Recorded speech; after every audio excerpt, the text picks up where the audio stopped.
My name is Stephen Hawking.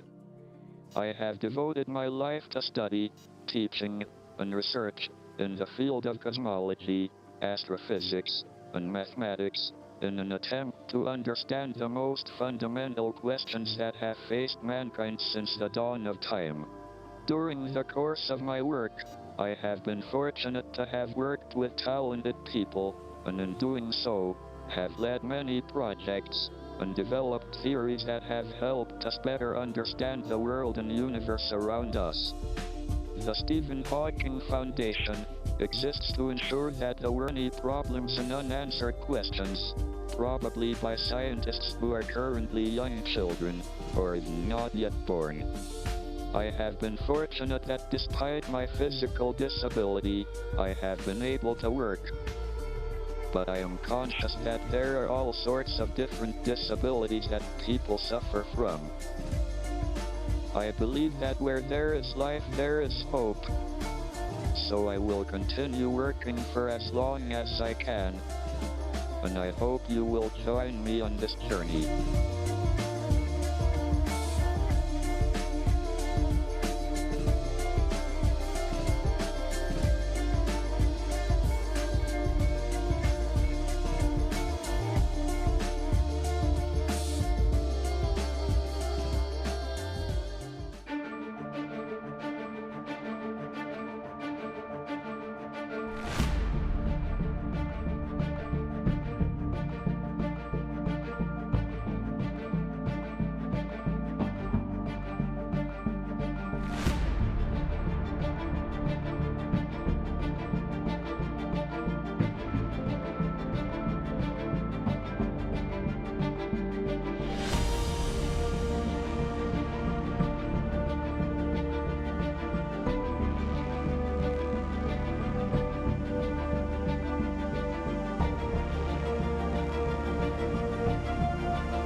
being here at the maths faculty in Cambridge with some of the most famous physicists in the world is absolutely amazing. Every day I come here and I see those amazing buildings. Somehow it sort of radiates knowledge. No matter what you want to think about, you've got someone who's a world expert to talk to.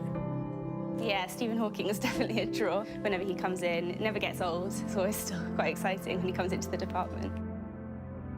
Of course, it's been amazing to see Stephen Hawking close up over so many years. But more than that, of course, he's a singular individual. You know, he's an inspiration to everyone. One of his mottos is never give up. The biggest and most interesting thing is the whole universe. How does the whole universe work? How does it really fit together? What's the sort of clockwork behind it that makes it run the way it does? Curiosity is essential to being human.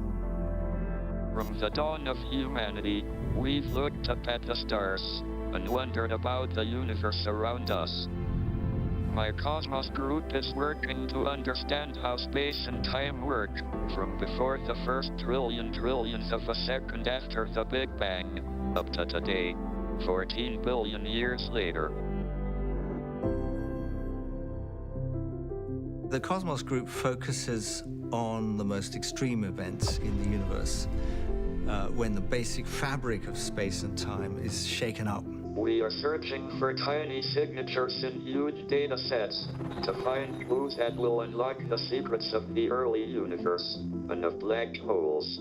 Without computers, what we do now would be impossible. Now, the data sets are getting so big, there's so much information. Some of these data sets are billions and billions of galaxies. In both cosmology and in relativity, we face this deluge of new data that presents us with a lot of challenges computationally. So we were pleased when HPE was able to bring many more resources to in-memory computing. In-memory computing definitely helps us to do this a lot easier because it enables us to test our algorithms quickly and easily. I mean, it's the perfect system for me. It's almost designed specifically for my work.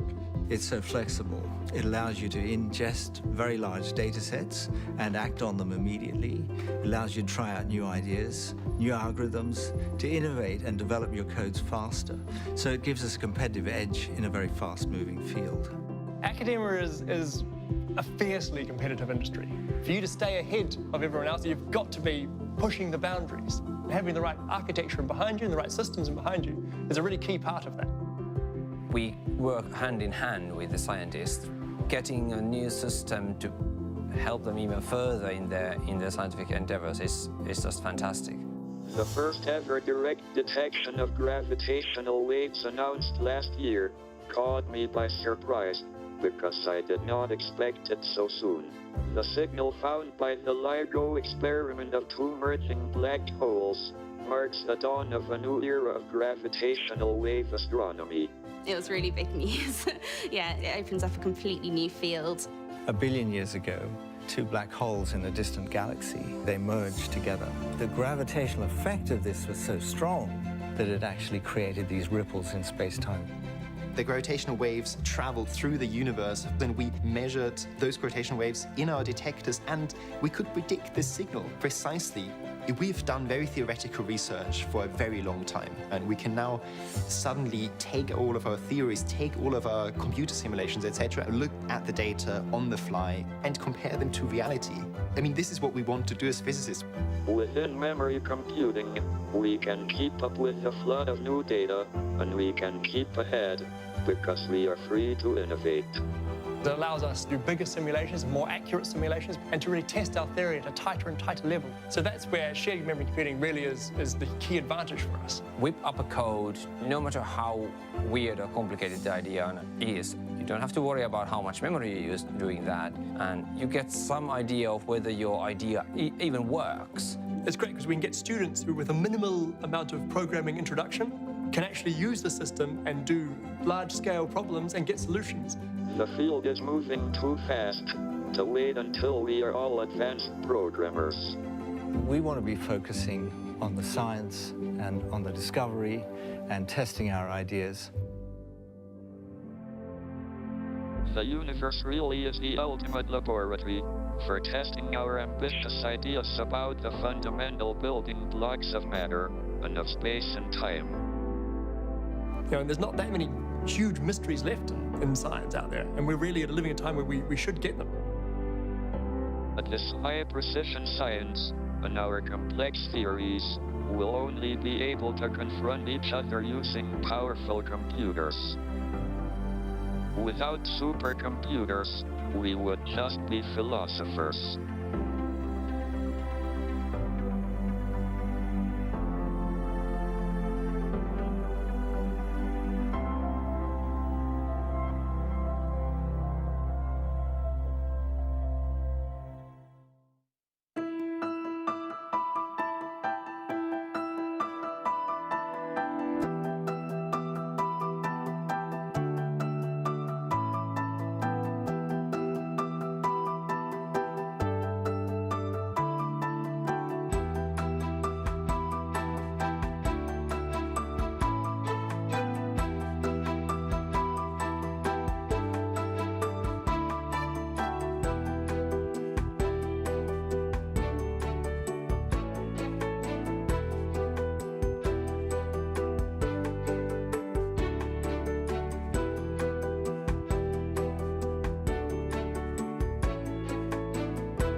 To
shine a light on our ever-expanding universe, Nothing can escape a black hole, not even light. Discovery have teamed up with the Stephen Hawking Centre at Cambridge University. Just like a car, star will also run out of fuel. Relativity investigated, dark matter untangled, and black holes revealed. If a person was to fall into a black hole, they would end up really, really stretched. Universe Unravelled with the Stephen Hawking Centre.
to shine a light on our ever-expanding universe. Nothing can escape a black hole, not even light. Discovery have teamed up with the Stephen Hawking Centre at Cambridge University. Just like a car, a star will also run out of fuel. Relativity investigated, dark matter untangled, and black holes revealed.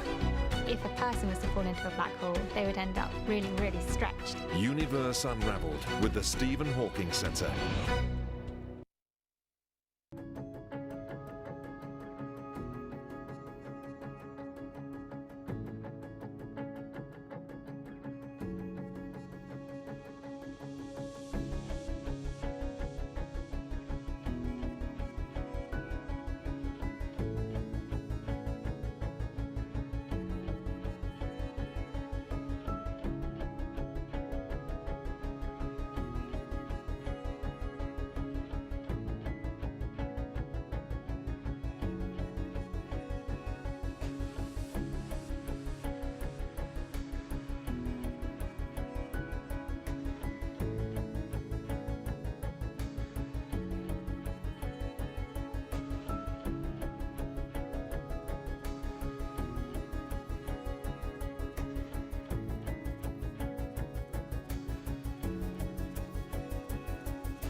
Good evening and welcome to these public lectures in celebration of Stephen Hawking's birthday. I'm Anne Davis. I'm here to guide you through the event. We are very pleased to have distinguished speakers with us, Professor Sir Roger Penrose and Professor Ichiro Komatsu, who are going to offer us some insights about the Big Bang and black holes. But they'll be formally introduced later. This event is being organised by the Stephen Hawking Centre for Theoretical Cosmology, which is part of the Department of Applied Mathematics and Theoretical Physics. The centre is known as CTC for short. Stephen founded CTC in 2007 thanks to a generous benefaction from the Avery Sue Foundation. His goal was to develop theories of the universe which are both mathematically consistent and observationally testable. We're organising this event together with our cosmology colleagues in Munich as part of the strategic partnership between Cambridge and the Ludwig-Maximilians-Universität, or LMU for short. This public event marks the end of a week of scientific workshops, which has involved collaboration meetings between Cambridge and Munich. In organising this live stream event, I'd like to express our gratitude to Intel Corporation and their Intel Studios team, and also the media team of Four Wings Creative. Thank you to both teams for making this event possible.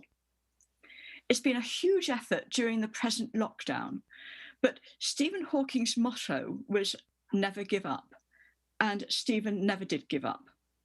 So we're doing our best, and please be patient if we face any technical challenges. We're also running these lectures in collaboration with the Stephen Hawking Foundation.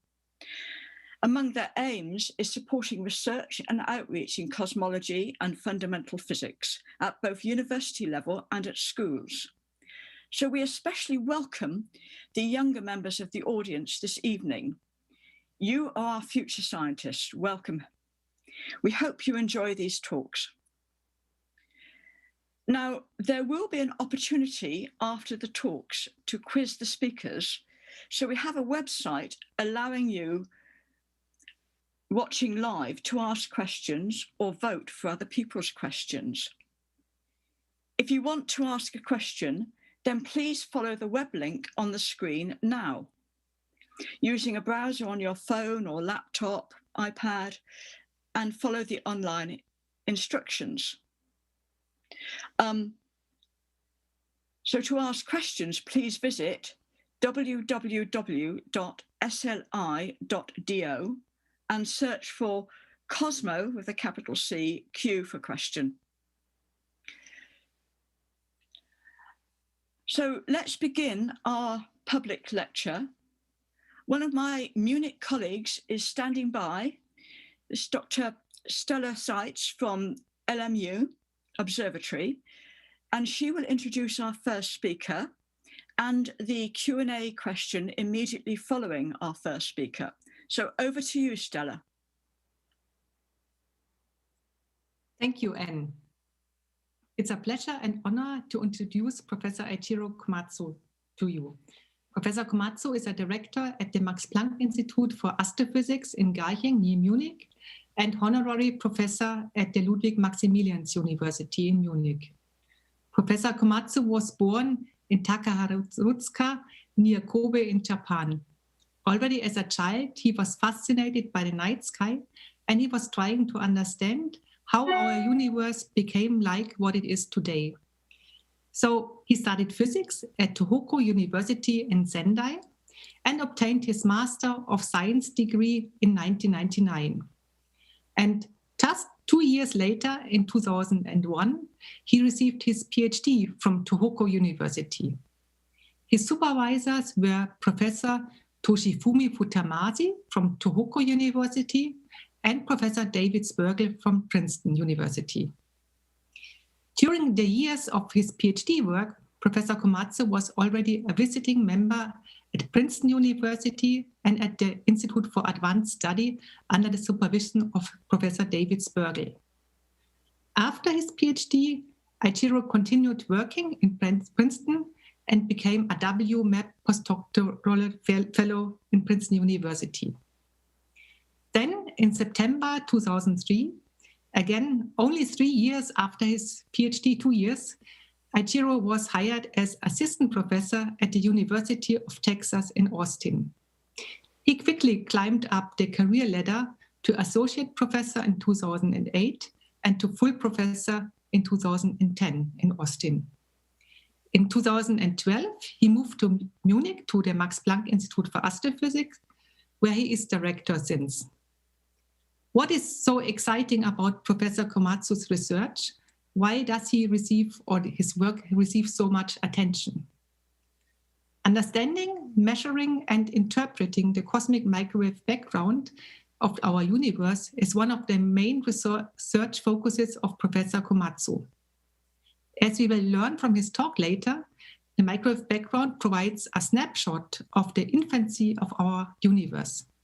And if we understand the universe at early times and we know the laws of physics that govern its evolution, we can predict how it should look like today, and we can compare with what we actually see on the night sky.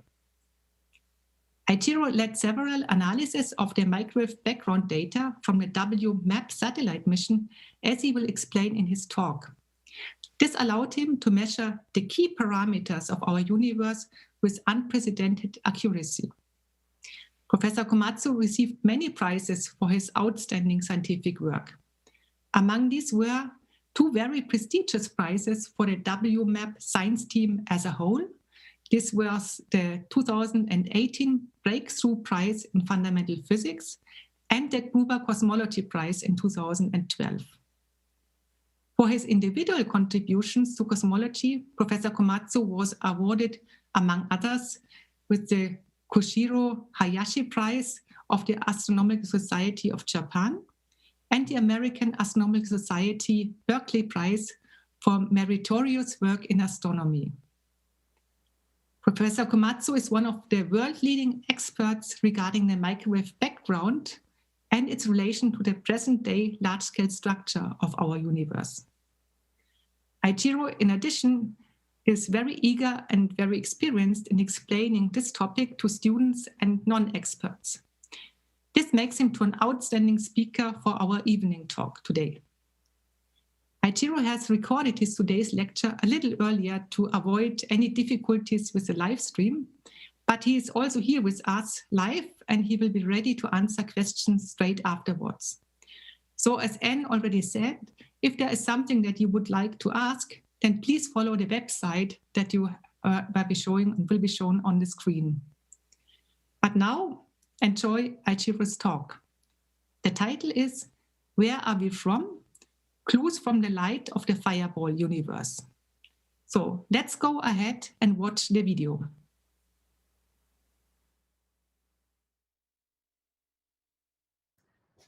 Okay, thank you, Stella, for the kind introduction. I'd like to thank the organizers of this event for the invitation. Thank you all for joining us today for this remote lecture. I'm Eiichiro Komatsu. I'm a director at the Max Planck Institute of Astrophysics in Garching, the suburb of Munich in Germany. Today, I'm very excited to tell you about our recent findings on the question, where we came from. To answer this question, we used the data that we collected for the light of the fireball universe.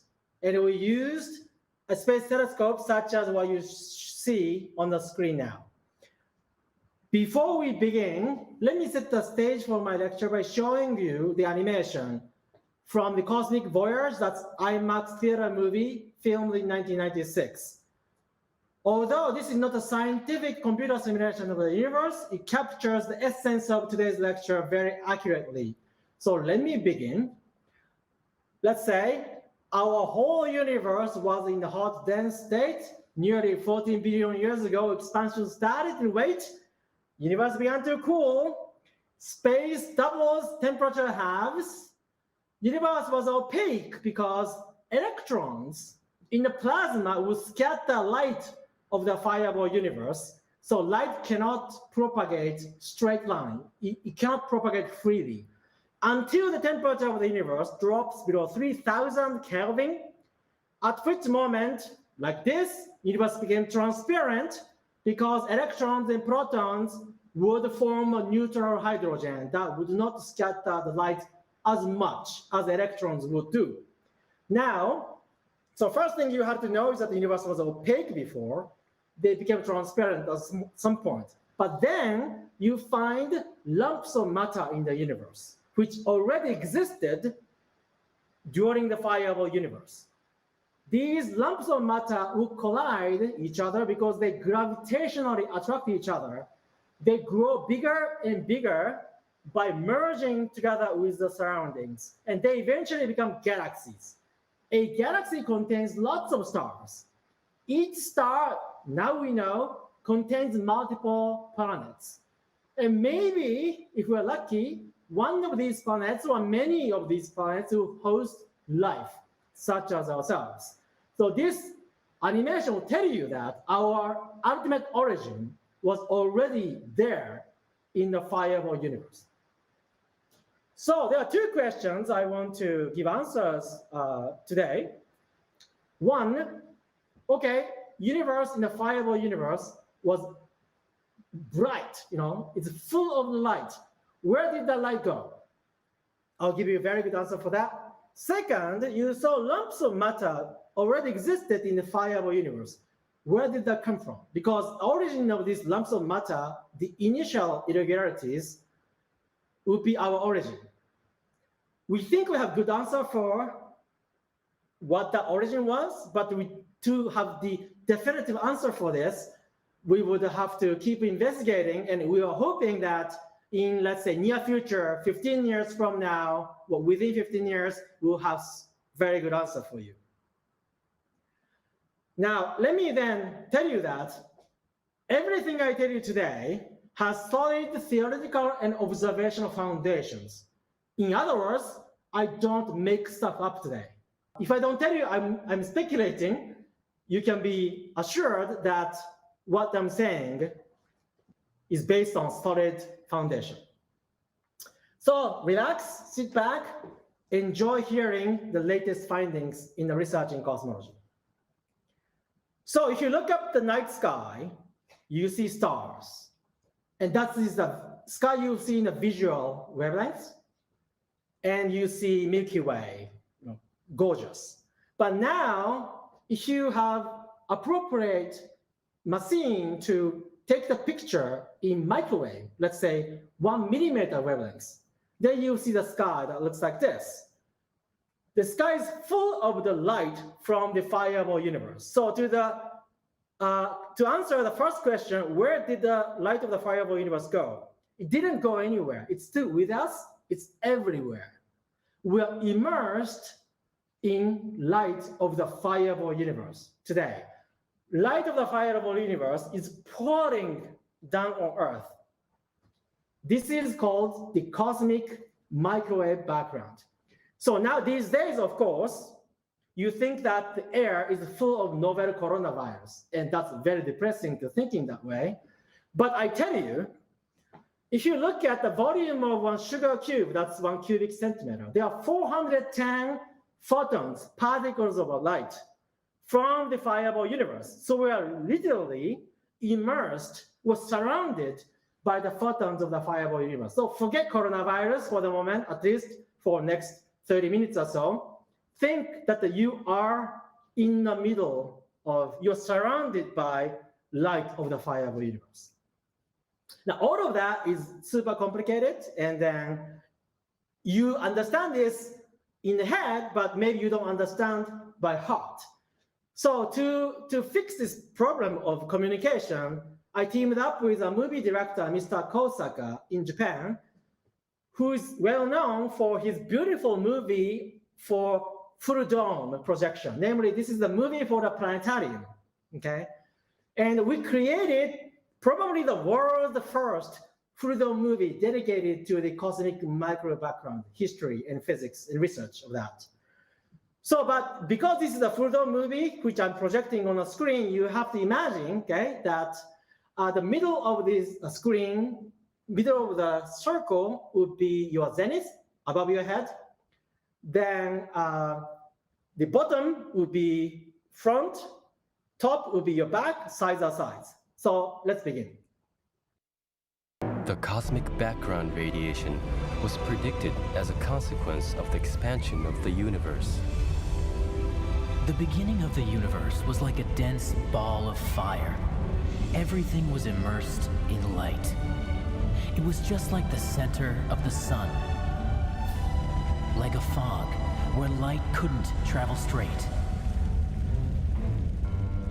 However, when the universe cooled down due to expansion, the fog cleared and light could travel farther.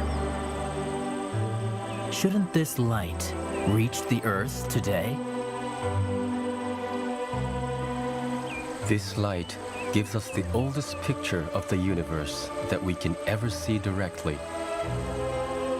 But the wavelength of this light has been stretched by the expansion of the universe, and it has gone past visible light and turned into microwaves. Microwaves that come from every direction at once. That's the evidence for the expansion of the universe.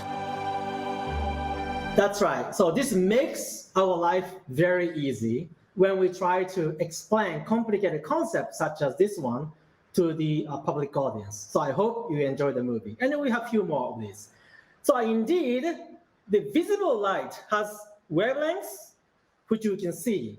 And when universe was hot and dense, whole universe was shining like the surface of the sun. But as the universe space expands, wavelengths of the light will be stretched to the microwave today. You can't see it directly, but when you have a proper apparatus, you can see it. So what kind of apparatus can we use? Such as this one. So maybe young folks wouldn't recognize this is TV, okay? And if you don't know what this is, just ask your parents. So here is my friend, Professor Hironya Paris, professor at UCL. She's holding a TV which is not tuned to any broadcast signal. So you have this static noise, and in fact, this TV is the receiver of the radio signals. Radio includes microwaves, and the 1% of this static noise is in fact light of the fireball universe. So you don't have to have anything sophisticated. You just have to get TV out of the closet in your parents' house, and that's all you need. But of course, to do the research out of it, we need something better. 1964, Dr. Penzias and Dr. Wilson, working at Bell Lab in New Jersey, USA, used this gigantic radio antenna to study light from the astronomical body called Cassiopeia A. That's a supernova remnant. And if you go to Deutsches Museum, which is one of the world's largest science and technology museum, third floor, you see this 1 in 25th model of the Penzias and Wilson antenna in Bell Lab. It moves, so you can point this to anywhere in the sky that can be seen from New Jersey. And in the same floor, you can discover the real detector system used by Penzias and Wilson experiment. So this is a real thing, no? For a person like me who investigate cosmic micro background daily basis, this is a very important place. So if you look at the photo to the right, in this metal machine, you see somebody taking a picture. Well, that's obviously me. And so what does this do? Light comes from the left and goes into this home antenna. Then you go to the amplifier so that you can see the signal. Signal will be sent to the recorder, okay? That's fine, but then what's important in this apparatus is that there's a calibrator. Very cold, 5 Kelvin, above absolute zero temperature. So what you do is you get the signal from the sky and you compare that signal to the signal of something you know. So you have the 5 Kelvin signal that you know, you compare sky signal to it, and you measure the temperature of the sky. So day one, that Penzias and Wilson turned on the apparatus, they discovered a problem. This recording time goes from bottom to up, and the intensity of light increases from left to right. And what you see here is a very cold signal, the very left, dip in the middle, that's 5 Kelvin. And everything else is above that, which means sky temperature somehow is brighter than 5 Kelvin. And that's a problem because people already knew at the moment that zenith sky temperature, top of our head, at this 7 centimeter wavelength is 2.3 Kelvin. Then you also account for all the things that you know about source of microwave, such as antenna itself. Well, that's 0.8 Kelvin. You do the subtraction, and you're still left with 3.5 Kelvin signal that you don't know what the origin is. It turns out that this was the light from the fireball universe. So just having the measurement of the brightness of the sky at one wavelength, such as 7 centimeter, wouldn't tell you that this light comes from the fireball universe. To prove this, you need to measure the brightness of the light over a wide range of wavelengths and show that the spectrum of this light follows that of the fireball. What's shown in the line, let's say green line, is the spectrum of the fireball at the temperature of 2.725 Kelvin. That's super cold, right? Like a minus 270 Celsius. That's too cold to be called fireball. This suggests that the universe in the past was fireball. And we are simply seeing the same light with wavelengths stretched by the expansion of space. So this tells you that magenta line is 4 Kelvin, yellow line is 2 Kelvin, so temperature is neither 2 Kelvin nor 4, it's actually 2.725. How was this discovery done? Let's watch the movie again.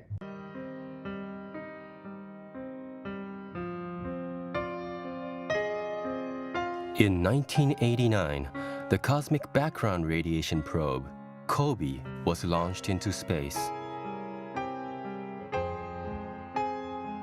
Observations from outer space without disturbance by the atmosphere brought about a remarkable discovery.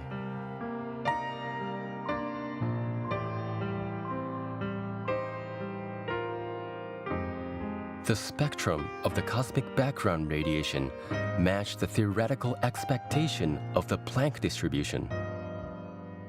But the best was yet to come. The shape of this curve depends on the temperature of matter that emitted light. Using this property, the temperature of the cosmic background radiation was found to be -270.4 degrees Celsius. However, in detail, these curves vary slightly from place to place. That is, the temperature of the cosmic background radiation has fluctuations. That's right. So there you go. This is the globe showing you the distribution of temperatures of cosmic micro background in the sky. So Kobe made the discovery of the fluctuation, and with this second generation satellite, WMAP, that we launched in 2001, we made more precise measurement, improving the angular resolution of the measurement by 35 times. So Kobe had the map, which has 6,000 pixels. With WMAP, we have a couple million pixels. So we have a vivid picture of the early universe, and this is a science team of WMAP, about 20 or so people. Picture was taken in 2002, seems like long ago. And so let's put this into the context. We are living inside the Milky Way, beautiful Milky Way that you see in the night sky. And sky is 360 degrees. So somehow we need to be clever about projecting it onto the screen. Let's do that. We call this galactic projection. Now you're seeing the sky in visible wavelengths. Now we go to longer wavelengths. First, near infrared, far infrared, and some millimeter. By the time you go to microwave, you see, of course, yourself being surrounded by the light from the fireball universe. But when you improve the contrast of your image by a factor of 100,000 times, got lots of contrast, you start seeing these ripples, okay? So these are the ripples, these are the clumps of matter that existed during the fireball universe. A remarkable thing is that this is our origin. These tiny fluctuations in the early universe, they gravitationally attract each other, they grow bigger and bigger, and they form galaxies. Galaxies have stars. Stars are planets, and planets host life. Yeah, so, and that's what we are observing. Yeah, that's a direct photograph of the early universe that we took using data from Kobe and the data from WMAP. Isn't that remarkable? Yeah, observations of the cosmic micro background taught us a remarkable story. Okay, let's dig in there a little bit more because that seems very remarkable. So how does light of the cosmic micro background come to us? People have this impression that the Big Bang started from one point, but that's actually not true, because if that were the case, you have a light here, they are just gone by now, okay? What happens was that the entire space was lit up like this, and if you had the light source 1 light year away, or they come, and 1 year later they pass. So we are witnessing the light that was emitted far away, far away, 13.8 billion years ago. And they finally came to us after traveling space for 13.8 billion years. And if we wait more, we see light coming from farther away. But there's a limit because, okay, then can we use this to see the beginning of the universe? That's not quite possible because, as you saw already at the beginning, universe in the fireball state was opaque. You can't see beyond this wall of the so-called last scattering surface, at which light of this fireball universe are scattered by electrons for one last time. To go beyond and learn about really the beginning of the universe, we would have to use laws of physics, the power of the laws of physics, and go beyond the wall, like this. The cosmic background radiation is the wall at the edge of the visible universe. We cannot see directly the further past beyond this wall. But these temperature fluctuations may tell us what happened in the further past. The conditions beyond the wall of the cosmic background radiation could be thought of as a liquid with high temperature and high density. You could say it was like a hot soup.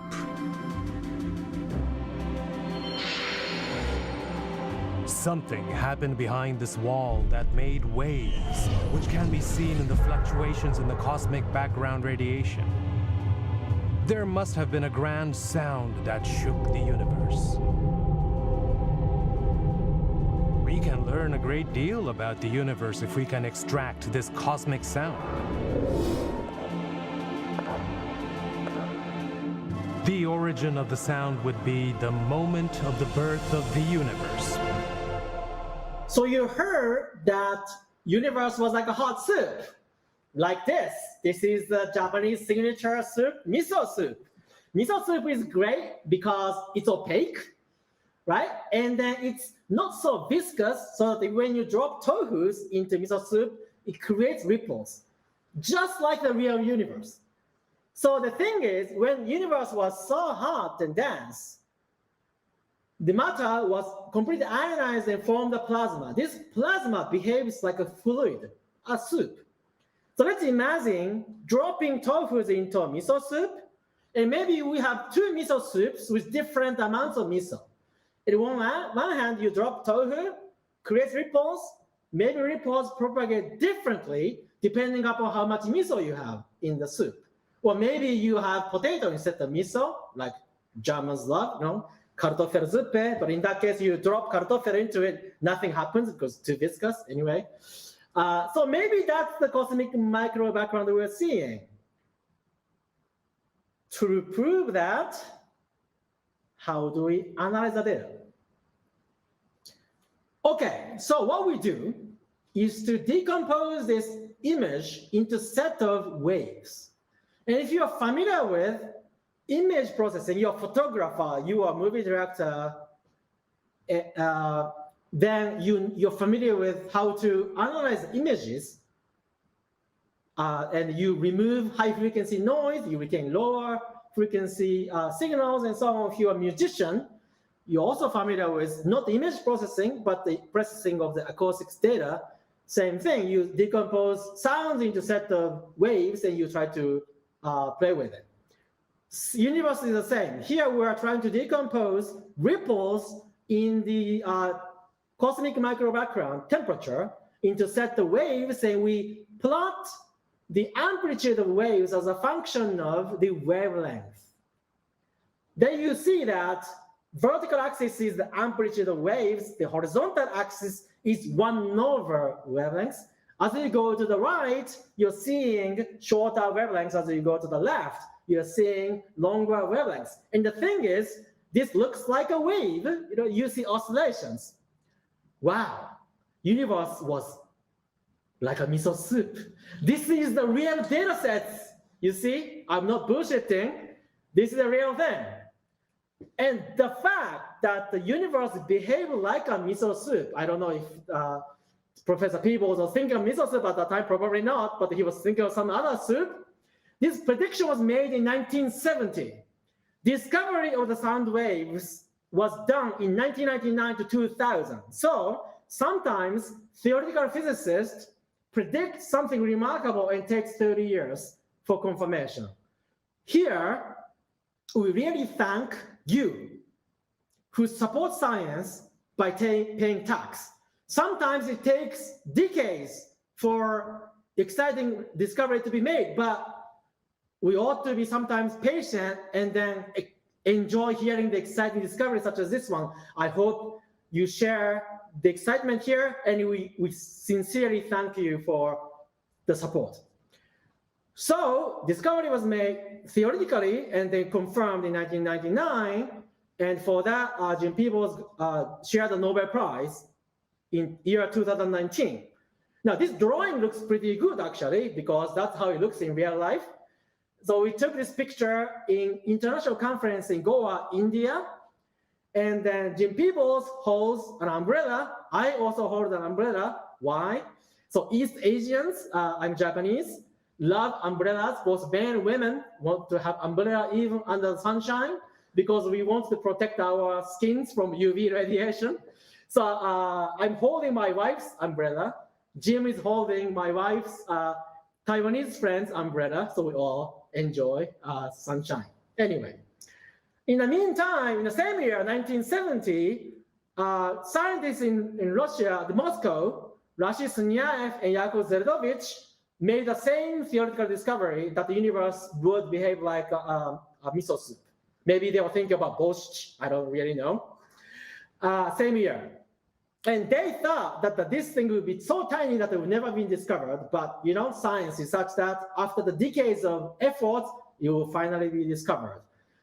Picture you see here was taken in 2003 at the Princeton. So I was a student and postdoc there. Rashid Sunyaev was visiting us. I took a picture because both Jim Peebles and Rashid Sunyaev were my hero. You know, for anyone working in this area of research, these two gentlemen are superheroes. Now, history is very interesting. Life is very interesting.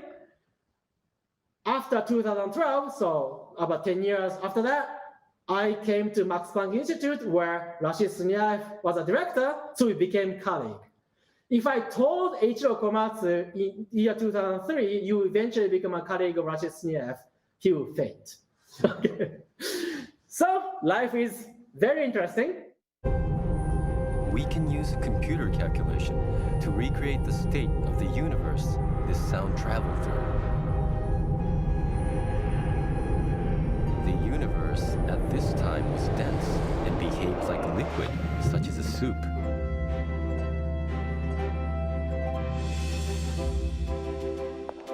Ingredients of the soup are the same as those in today's universe. Matter that makes stars and galaxies.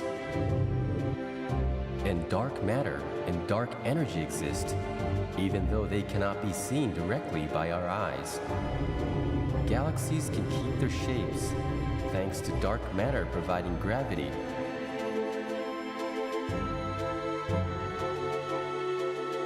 It's thought that the universe's expansion is gradually speeding up due to some dark energy pushing space apart. These are the three main ingredients of the soup.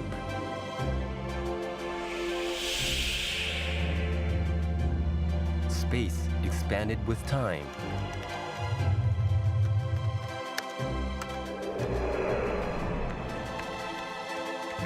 Let's give some impact to the beginning of this model. Great. I have a pattern for the cosmic background radiation. The reason that this particular pattern does not match our observations is because the ratio of ingredients in the soup is wrong. Waves do not travel through in a thick soup like they do in a thin soup. I'll use the power spectrum to make the patterns match. I have to adjust the ingredients to make my calculation agree with the data.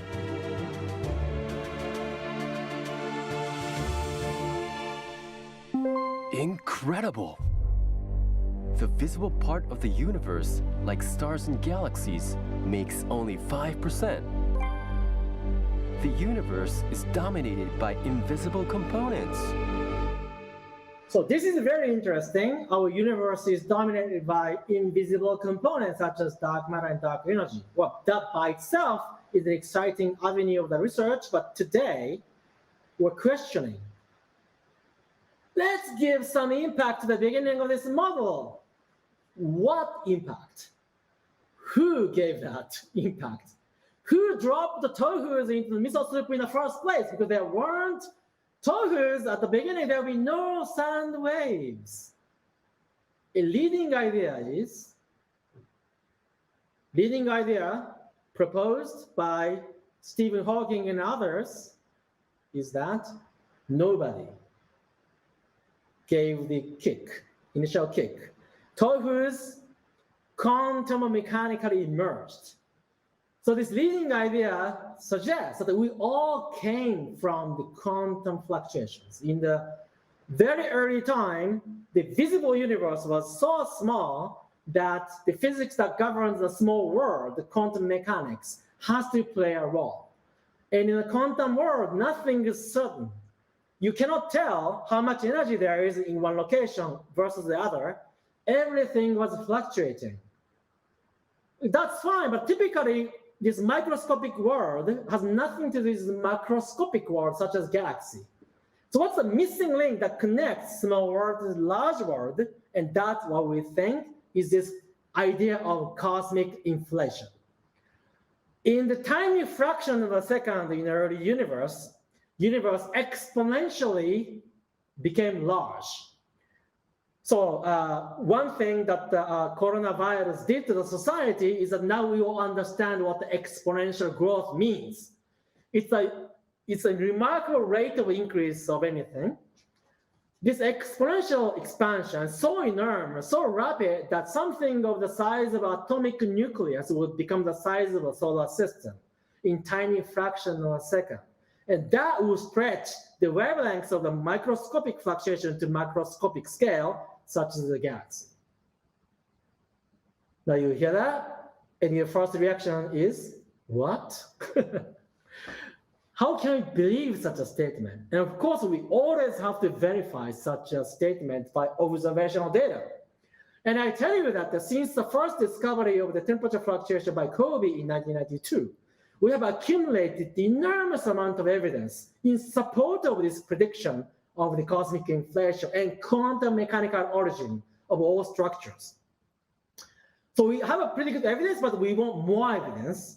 And that evidence would be the primordial gravitational waves. Now, why do we need more evidence?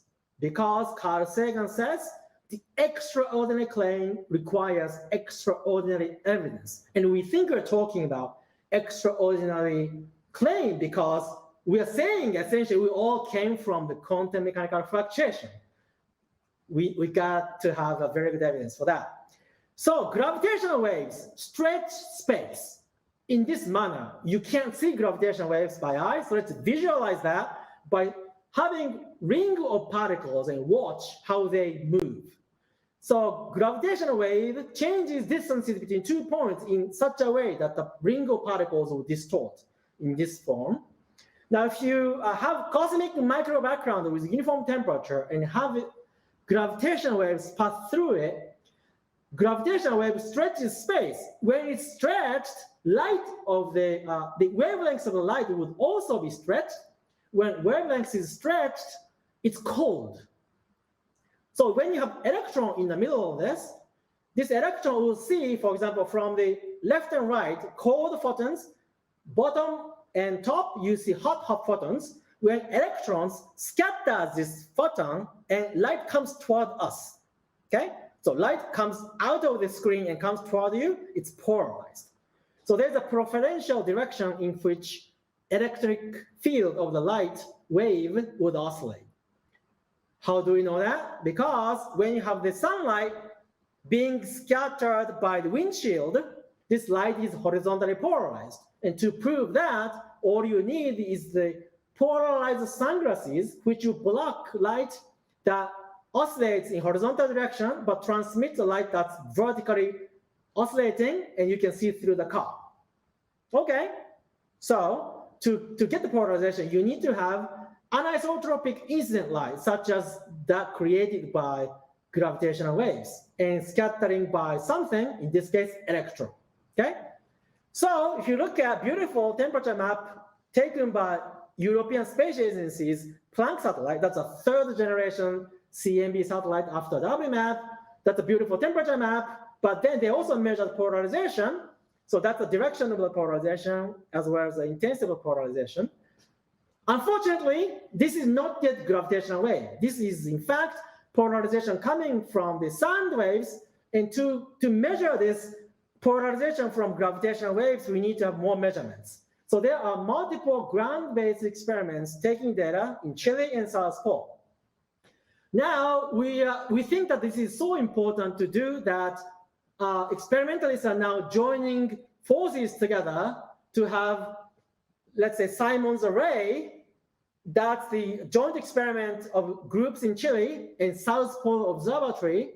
That's the joint endeavor of the people working in the South Pole. But then we also think that it's so important that maybe we should put everything together, and this will be cosmic micro background research stage 4. If that's not enough, we're going to launch 4th generation cosmic microwave background satellite. And COBE was NASA, WMAP was NASA, Planck was ESA.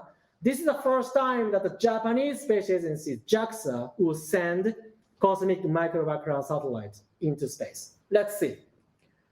So to summarize, toward finding our origins, the quest so far is we think we have a very good evidence that we all came from the quantum fluctuation in the early universe, generated during the period of cosmic inflation. But to have the definitive evidence for such a grand claim, we would have to find gravitational wave that was generated during inflation. So let's say over the next 15 years or so, we might be able to tell that we all came from the quantum fluctuation. Math science history unraveling the mystery, or that might have started with the quantum fluctuation. I stop here. Thank you very much.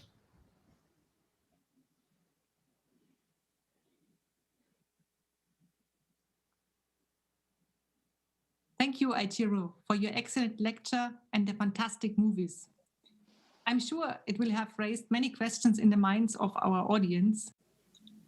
Just remember that you can follow the link on your screens if you would like to ask something. Eiichiro, I would like to ask one question first, since this is a lecture to celebrate the birthday of Stephen Hawking. I believe you knew him. Is that right? When did you meet the first time? When was it? When did you meet the first time? So as you said at the beginning, I spent 9 years in Texas before moving to Munich. And I first met Stephen in April 2008 in a very interesting place called Cook's Branch Conservancy, which is a huge 23 square kilometer nature reserve near Houston, Texas. And this place is owned by Mr. George Mitchell, who had a close connection with Stephen. Mr. Mitchell was a very successful business person, as well as an enthusiastic supporter of physics. He's actually perhaps best known as a pioneer of shale gas technology. And Cynthia and George Mitchell Foundation donated a very significant amount of funding to Texas A&M University to found the Mitchell Institute for Fundamental Physics and Astronomy. Now, the connection is, at that time, Mr. Mitchell asked for one condition to found this institute, to connect the institute with Stephen Hawking. So the connection was established, and then physicists, not only in Texas A&M, but at the other institutions, could have opportunities to meet with Stephen in this incredible nature reserve. And I think he visited there every year. Until 2013, when he became ill, but then I met Stephen 3 times there in 2008, 2010, and 2012. And I think it was in 2010 meeting that, for whatever reasons, I don't recall anymore, I ended up playing Beethoven's Moonlight Sonata in front of Stephen after the dinner. I don't know why, but anyway, I got this embarrassing moment. Don't ask me what happened after I'm done playing. It was the first time that my wife also met with Stephen in 2010, and he gave her very charming wink. You know, it's very, all this was so memorable. And the last time I could greet with him was his 75th birthday conference in Cambridge. That was in 2017, and that was the last time. Okay. Thank you, Aichiro, for that nice words. So I think we'll turn now to the questions from the audience. So there's Priyansh, age 14, and she asks, if there was nothing before the Big Bang, then how was there space and time for the Big Bang to take place? Yeah, that's an excellent question. And of course, that's an appropriate question for this occasion, because that's what Stephen and his collaborators worked a lot on. Now, for more kind of ordinary researcher like me, that question is too big because we do not yet know how to make observation contact. So we don't know that there was nothing before the Big Bang. We just don't know. If we define the epoch of the Big Bang as the moment that the universe became hot, fireable, then we think that before the Big Bang, the moment the universe became hot, as you heard from my lecture, we think that there was a period of cosmic inflation. So it's definitely not nothing. Now, what happened before inflation? No one knows. Probably Stephen has some ideas. I'm sure Roger also has lots of ideas. But observationally, we're not there yet. We are still trying to figure out whether cosmic inflation actually took place. So we're still trying to, catch up with what the brilliant theorists such as Stephen and Roger were telling us. And we're getting there. Okay, thank you. There's another question that asks, what areas of physics do you see developing most in the next 50 years? Yeah, that's great. Usually senior researchers, I'm getting senior now, think that everything has been done. Lord Kelvin famously said, for example, no new physics will be discovered. And of course, he didn't know about quantum mechanics, right? So let's speculate, right? 50 years, I will be 96 in 50 years. I may be still doing physics, right? So let's say. So my guess is that it's going to be about life, I think. And life sounds like a biological thing, but the physics should play a big role there, right? So what's the connection? Can we make sense of emergence of life, even consciousness, in terms of physics? And also, does quantum mechanics play any role there? Because, for example, if you take what I said today at face value, everything was set when quantum fluctuations became big by inflation. Everything was set there. A universe knew already where and when to form Milky Way and sun, solar system, Earth, and life. And if there's nothing quantum there, the fact that I'm giving you lecture this moment has been already decided to the beginning. And can we believe that? And I don't think we're ready to answer that. And then, 50 years from now, maybe we are really talking about how inflation happened, what was before the Big Bang, all the way through the emergence of life and consciousness. So I would think that that will probably be one of the big themes in 50 years. Thank you. We have one more question that asks, could it theoretically be that the Big Bang was actually a gigantic black hole which collapsed?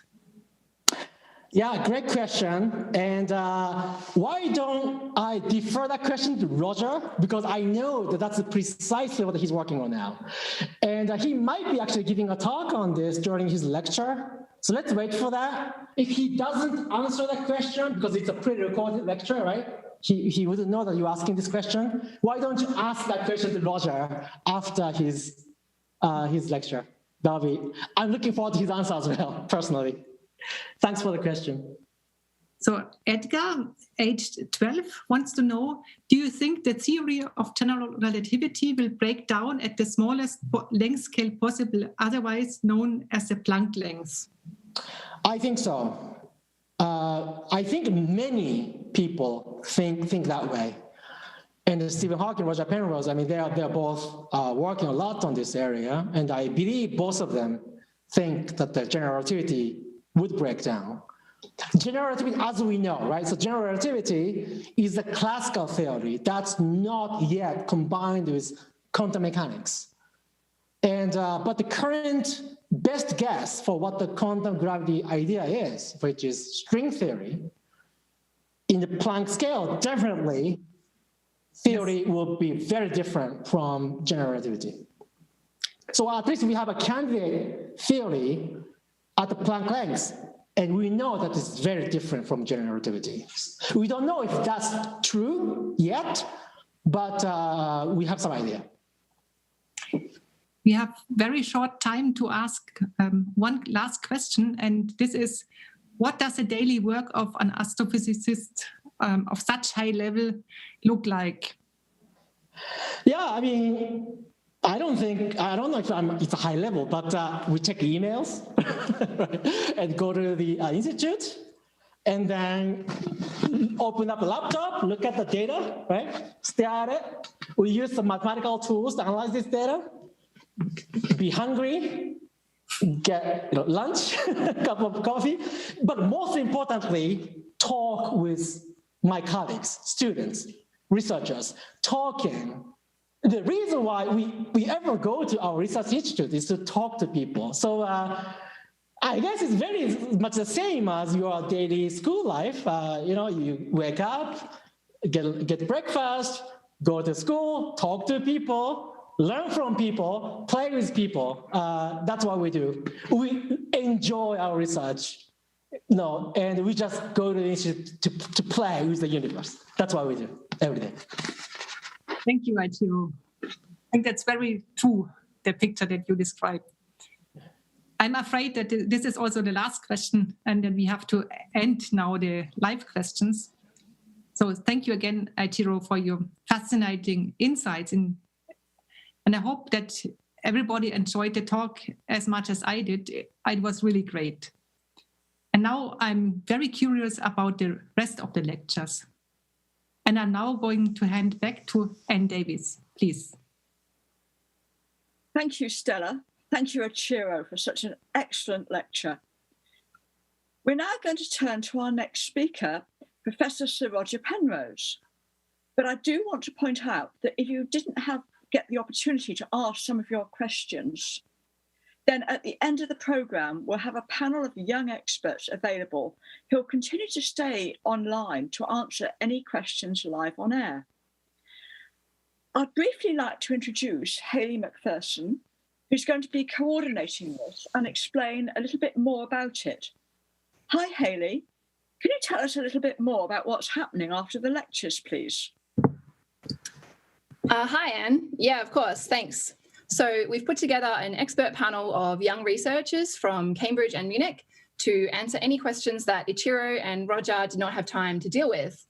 So we have 10 panel members ready to answer your questions, anywhere from black holes to the Big Bang. So we have 5 researchers from Cambridge who appeared in the recent Discovery series, Universe Unraveled, who are experts on black holes and on gravitational waves. And we also have 5 Munich researchers who are experts on cosmology, galaxies, and on the Big Bang. And we're all really looking forward to your questions and hopefully a really nice discussion. Back to you, Anne. Thank you, Hayley. That's great. And just another reminder that if you have questions, type them in to the Slido website, which is on the screen now, and you can also vote for questions. That is to say, www.sli.do and search for COSMOQ. I'm very pleased now that one of my Cambridge colleagues, Professor Harvey Rial, who's himself is an expert on black holes and Stephen's former student, has agreed to introduce Stephen's lifelong collaborator and friend, Sir Roger Penrose. Thank you very much, Harvey. Thank you, Anne. It's a great pleasure for me to introduce Professor Sir Roger Penrose. Roger is a mathematician and theoretical physicist. His work has led to profound insights into the nature of space, time, and gravitation. In the 1960s, he developed powerful new mathematical techniques for studying general relativity, Einstein's theory of gravity. These enabled him to prove his famous singularity theorem, which provides very strong evidence that black holes are not simply mathematical curiosities, but are actually formed in nature. Along with Roger's later cosmic censorship conjectures, the singularity theorem provides the theoretical foundation for our current understanding of black hole formation. For this remarkable work, Roger was awarded the 2020 Nobel Prize in Physics. Roger has made many other important contributions to our understanding of black holes. He introduced the notion of conformal compactification of space-time, which provides the framework for a rigorous mathematical definition of a black hole. He introduced Penrose diagrams as a way of visualizing the structure of black holes. He also discovered the Penrose process for extracting energy from rotating black holes.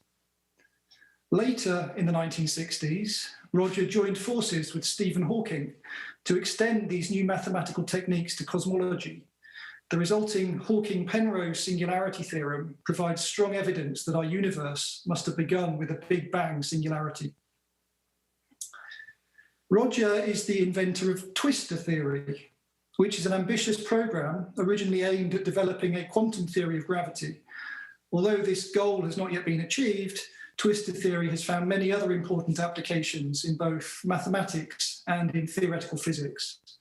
For example, in recent years, it has provided a powerful tool for performing calculations in particle physics. Roger has made influential and provocative contributions to quantum theory. He suggested that gravitation is responsible for wave function collapse, which may provide a way of avoiding seemingly paradoxical situations, such as Schrödinger's cat, involving a quantum superposition of macroscopic objects. In his 1989 book, The Emperor's New Mind, Roger argued that wave function collapse may play an important role in explaining human consciousness.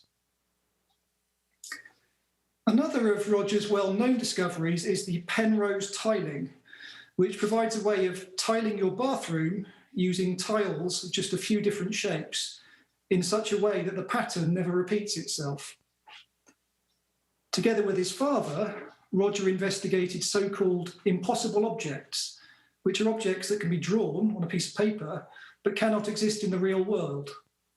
This had a strong influence on the artist M.C. Escher. For example, Escher's famous picture, Ascending and Descending, shows what is sometimes referred to as a Penrose staircase. Let me summarize and end with a brief description of Roger's career history. So he received his PhD from Cambridge in 1958 and held positions at various universities before settling down in Oxford, where he is now Emeritus Rouse Ball Professor of Mathematics. He has received many prizes and distinctions, too many for me to list them all, so I'll mention just a few highlights. He was elected a Fellow of the Royal Society in 1972 and later received the Society's Royal Medal and then the Copley Medal. He was knighted by the Queen in 1994 and appointed to the Order of Merit in 2000. He has received honorary doctorates from many universities, and in fact, he was due to receive one here in Cambridge last summer, but unfortunately that was delayed by the pandemic. So we look forward to welcoming Roger here in person to receive that degree sometime in the near future. Roger was awarded the Wolf Prize in Physics jointly with Stephen Hawking in 1988. And as I mentioned at the start, Roger was awarded the 2020 Nobel Prize in Physics for the discovery that black hole formation is a robust prediction of the general theory of relativity. Now, to avoid any problems with live streaming, Roger has agreed to pre-record his lecture. The present lockdown means that he had to record himself from home, patiently facing a number of technical challenges. However, Roger is also here with us live and will be ready to answer questions straight afterwards. So let's now hear what Roger has to say about black holes, cosmology, and space-time singularities. Well, thank you, Harvey. It's really a great pleasure for me to be able to give this talk in honor of Stephen Hawking's 79th birthday. And I want to talk about Hermann Minkowski's idea of space-time, which he introduced in 1908. Einstein in 1905 had introduced his idea of special relativity, but he thought of it in terms of equations and things like that, whereas Minkowski made it geometry. It's the four-dimensional geometry of space together with the extra dimension of time. So we have, imagine, say, three axes of space. These are the coordinates that you have, spatial coordinates, and then another axis to describe time. And this encapsulates the basic ideas of Einstein's special theory of relativity. Now, the important thing about Minkowski's picture is basically how light behaves. So we think of a light ray, which I have in the picture now. This is the history of a photon, if you like, a light ray, and it is tilted at so that you picture it as traveling with the speed of light. In order that it doesn't sort of point completely along the floor, you have to have your coordinates comparable with each other. So the speed of light is something that it looks like, say, tilted at 45 degrees or some reasonable angle like that. Now, of course, there are lots and lots of light rays, and they will, all the different light rays through the central point, the origin, will describe this thing called the null cone, which you see in orange here, and it's more important than the individual light rays, so let's remove that. It's more important than the axes, so remove that. This cone describes the most important structure of space-time. It tells you how light behaves. Now, if we think of Einstein's general theory of relativity, then the space-time becomes curved. At each point, we have one of these null cones, and although this looks like a two-dimensional surface, you've got to imagine that it's really four-dimensional, and these little cones, actually, the little circle at the top of them, you think of as being a sphere, but don't worry too much about that. You can get away with thinking of the picture of 4 dimensions by visualizing a lower number of dimensions. Gets a pretty good idea of the picture. Now, these light cones can behave in complicated ways. At the central point of this picture, you imagine a flash of light, and that's the light cone as it goes out into space-time, and it's tangent to the light cones wherever it goes. But it can do weird things like crossing over. You see at the back of this picture, at the top right-hand side, you will see these light rays start to cross over, and you have a thing called a caustic and a crossing region where they cross over each other. And it makes it quite complicated, but it is important to understand something about the way these cones behave on these caustic regions where they cross over, and I'll come back to that later. It will be relevant to what I want to say. Now, in 1939, there was a paper by Oppenheimer and Snyder where they described the collapse of a spherically symmetrical dust cloud. Now, dust is a technical term which means matter with no pressure.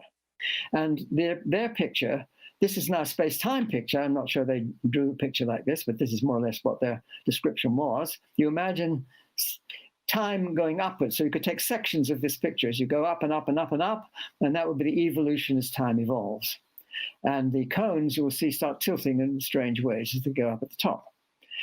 Now, this picture was known, as I say, when they wrote this paper, and it does describe what we currently would think of as of the collapse of a dust cloud to form a black hole. However, people, I think, didn't necessarily take it very seriously because particularly, well, first of all, you say the dust doesn't have any pressure. That's not really the important point. The important point is that everything is spherically symmetrical, so it falls absolutely radially inwards to this central point. And you'll see in the middle, you see this singularity, which is where the dust becomes infinite density because it's all focused into the middle. And people said, well, that's not very realistic because it might swirl around. It may not be completely symmetrical. It might have pressure. So why do we take this picture seriously? Well, in the 1960s, people started seeing things called quasars, well, they call them quasi-stellar objects originally. And they were very bright. They were brighter than, say, 100 or 1,000 times an ordinary galaxy's brightness, and yet they were pretty small. That's just to say, because they varied in brightness, within periods of a few hours or a few weeks, which means that because of the speed of light would have to travel that distance, you would have to have something which was at least not bigger than something like the solar system. And to squeeze all that energy producing stuff in the middle of this in single solar system means that you've got something like the kind of densities involved in the picture that you have here, the Oppenheimer-Snyder collapse. So people started to worry about whether something like this was going on, and how does the energy get out? I mean, is there a radiation of some sort? And how does it get out if it just falls in radially? So people didn't take this picture terribly seriously, I think. There was, in fact, in the early 60s, a paper by Lifshitz and Kalatnikov in which they had claimed that in the general case, in general relativity, you would not get singularities. So this would imply that instead of falling into this central point, if you had irregularity, in a general case where you had not completely spherically symmetrical, but in a complicated kind of collapse, it might swirl around in a complicated way and come swishing out. So I think that was a common view that people had, that it wouldn't be, the spherically symmetrical picture was not realistic. So I began thinking about this. John Wheeler, I was working with at that time and somewhat earlier, and he was worrying about this problem, about what happens. I mean, is the Oppenheimer-Snyder picture realistic, or are the Russians right to say that when you swirl around, the thing will come swirling out again? And I didn't really know. I had a look at the paper that the Russians had written, and there was actually a serious mistake in the paper, which I didn't notice. I didn't see the mistake. What I did see was techniques which I was a little worried that they didn't seem completely convincing, that these arguments would be utterly foolproof, and I wasn't really convinced one way or the other. And I remember walking in the woods and worrying about how you would characterize a collapse which had got beyond a point of no return. And well, let me go back a bit first, because I learned first about the picture I've just been showing, the Oppenheimer-Snyder collapse. I didn't see their paper, but I think I was in Cambridge in my second year as a research fellow, and I had a friend and mentor who was Dennis Sharma, who taught me a lot of physics. He was very influential in my understanding of physics. I was doing pure mathematics up to that point, and he suggested that I would go and listen to a lecture given in London by David Finkelstein, and David Finkelstein described the Schwarzschild solution. The Schwarzschild solution was the description of a spherically symmetrical body. It's the one that Oppenheimer and Snyder used, but not in the coordinates that they were using. The original Schwarzschild picture looked as though that you had a singularity at this place where the light cones start to tilt over and the light doesn't seem to be able to it gets sort of trapped at that place. It's what we now call the horizon. But people used to think of that as a singularity, because if you write down the equations in the way Schwarzschild did, you see that the metric, the description of how the light cones behave and so on, blows up. Things go to infinity and it doesn't make any sense. There were cosmologists, I think Lemaitre in particular, who had looked at this thing and decided that it didn't really, the Schwarzschild horizon, the Schwarzschild singularity, which is what people called that, this is when the radius became what's called 2m. M is the mass, and you use units where the gravitational constant is 1 and speed of light is 1, and all that's just convenient. And then this Schwarzschild radius, which would be, if you take the sun and squashed it down spherically symmetrically, then the place where it would reach this Schwarzschild radius would be a few meters.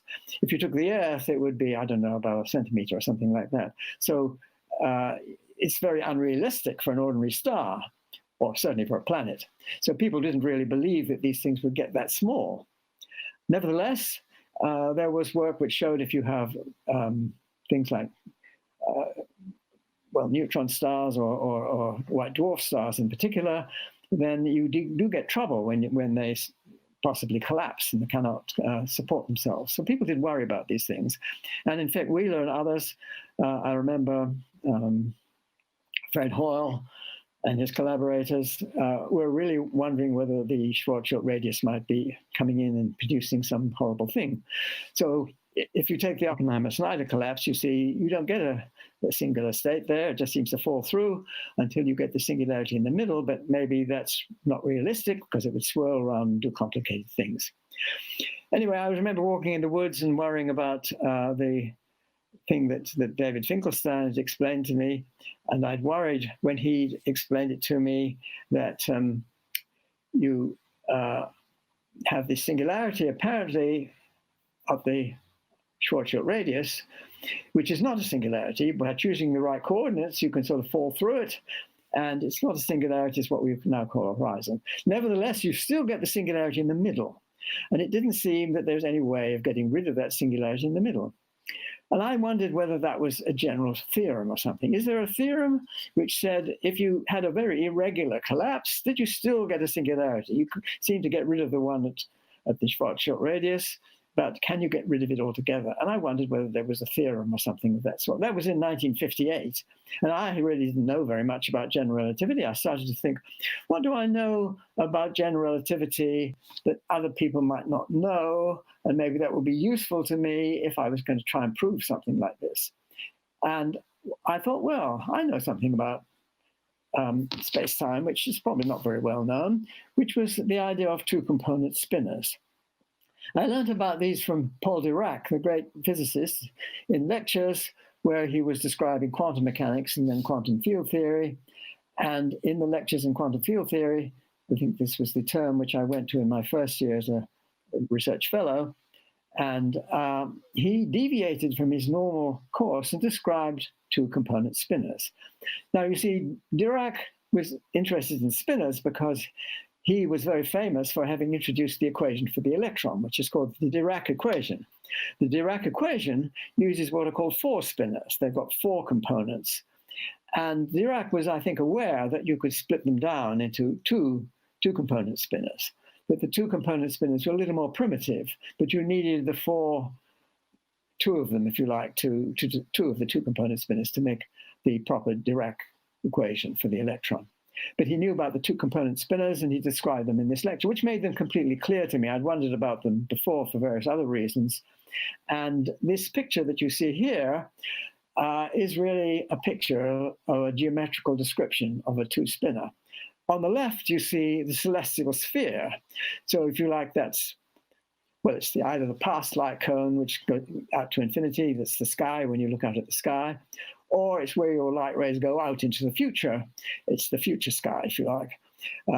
And so that's the celestial sphere. It is a real sphere. Now we're talking the right number of dimensions. Now, a spinor, two-component spinor, determines a single point on the sphere. So on the left, you see that point, and on the right-hand side, you see the little flag pointing out from the origin point, and the flag, where that little flag points, is the other piece of information you need to know how to describe geometrically what a two-component is. It has a curious property that if you rotate it through 360 degrees, it doesn't get back to itself. It goes back to minus itself, so you have to go twice before it gets back to itself. But that was a curious feature, and I knew about these things. I got familiar about them from Dirac's lectures, and I just thought, will these be any use in general relativity? I didn't see anybody use them before. Some people had, but not to my knowledge. And what I was rather surprised by was how it made the curvature much simpler than in the normal description. You could see that the curvature split nicely into two parts. One is called the Ricci part. That in this picture you see it causes light rays. I've got an observer at the top, and looking back, you see the light rays start to bend inwards. This is focusing due to what's called the Ricci tensor and Einstein's equations. The Ricci tensor is what the matter describes. So the matter density is described in Einstein's theory by the Ricci tensor. And the Ricci tensor focuses the light rays inwards in that way. The remaining part is what's called the Weyl tensor. And the Weyl tensor is, when you describe it in two-component spinors, it becomes a very, very simple thing. When you write it in tensors, it's a great mess. But in two-component spinors, it made a very simple thing, and I really could understand much better how it behaved. And it's important because it describes the free gravitational field. It is the analog. Maxwell has this wonderful theory of electromagnetism, where the theory has two things which compose it. There's what's called the charge current vector, so that's the charge and the current. And then there's the field, which is the electromagnetic field. Very important because you're seeing me through radio waves and things which Maxwell had predicted. So the electromagnetic field is described by the field tensor. And then the source is the charge current vector. Now, in general relativity, you have the analog of that. The field is the Weyl curvature, and the source is the mass. The Ricci tensor is given by the mass. And you can see in this picture how very differently they behave. So the distortion is what's given by the Weyl curvature, and that is really free gravity. Now, I want to move over to the next picture here. This is a picture in the paper which seems to have got me the Nobel Prize, which is the generalization I had of the Oppenheimer-Snyder picture. You see, it really is the Oppenheimer-Snyder picture, but I've now drawn it a little bit more carefully than the one we had before. We see the dust cloud collapsing inwards at the bottom of the picture, time going up the picture, so it falls inwards towards the center. Now that is, if it's spherically symmetrical, that is the Oppenheimer-Snyder picture. Now I was interested in what happens if you wiggle this picture, that is, if you have the matter not really completely spherically symmetrical, but something irregular. Do you still get this nasty thing in the middle where the curvatures go to infinity, and it's called the singularity, and people don't like the idea of the singularity because your equations simply give up at that point. Now, is this going to persist, or when you have a general complicated collapse, does it sort of wiggle around and come swirling back out again? Well, what I thought I'd been walking around, well, it was in a later conversation I was having with somebody, with Ivor Robinson, and I had this idea of a trapped surface. Now you see in the middle of this picture a little ring.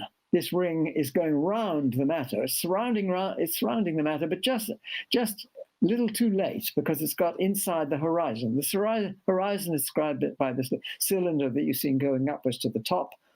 That is where the light cones start to point inwards and light can't escape from inside that region.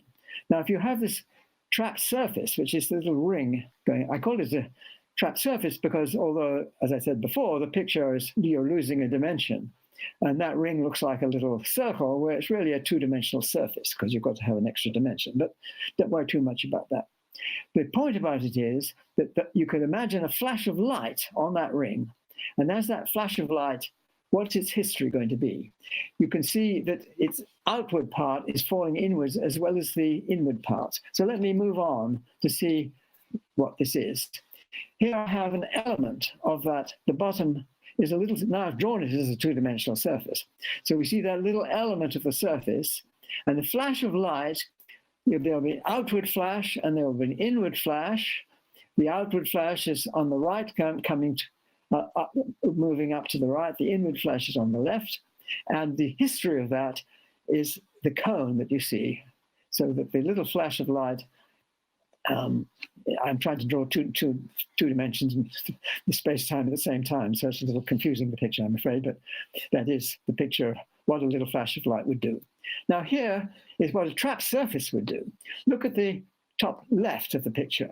Here we have a little piece of surface. It's an ordinary two-dimensional surface. You imagine a flash on that two-dimensional surface all over it all at once, and if it's bending on the concave side, it will flash of light, the rays will be converging.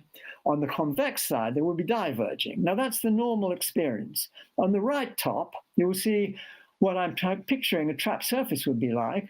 On the one side, they're converging, and on the other side, they're converging. And that's just what you get on this trapped surface. And if you wiggle it a little bit, that will still be true. So it's a sort of what you call a stable property. You can change so that the geometry is not spherically symmetrical. It could be quite complicated, but close to being the picture that I showed you before, but not like it really could be significantly different. And you could imagine as the material falls inwards to the center, that the differences will get more and more, and the swishing around gets more and more complicated, so it could easily, you could imagine, swirl around and come out again. Now, you might think this is a very strange thing to have the light rays converging on both sides. It's not really all that strange. On the bottom of the picture, you see a general case where this can happen. I thought of 2 points in space-time, and these are their past cones, And the intersection, you've not got to imagine, if you get the dimensions right, that's really a little piece of a surface as they intersect at the bottom, and the light rays will be converging on both sides. What's strange about a trapped surface is not so much that the light rays converge on both sides, but they do this at the same time as the surface being closed in on itself. And that's what I call a trapped surface.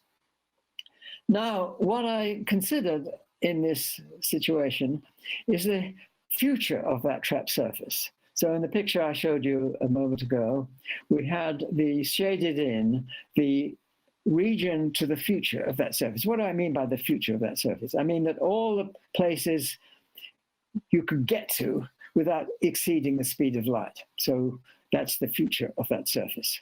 All the regions of space-time that you can reach without exceeding the speed of light.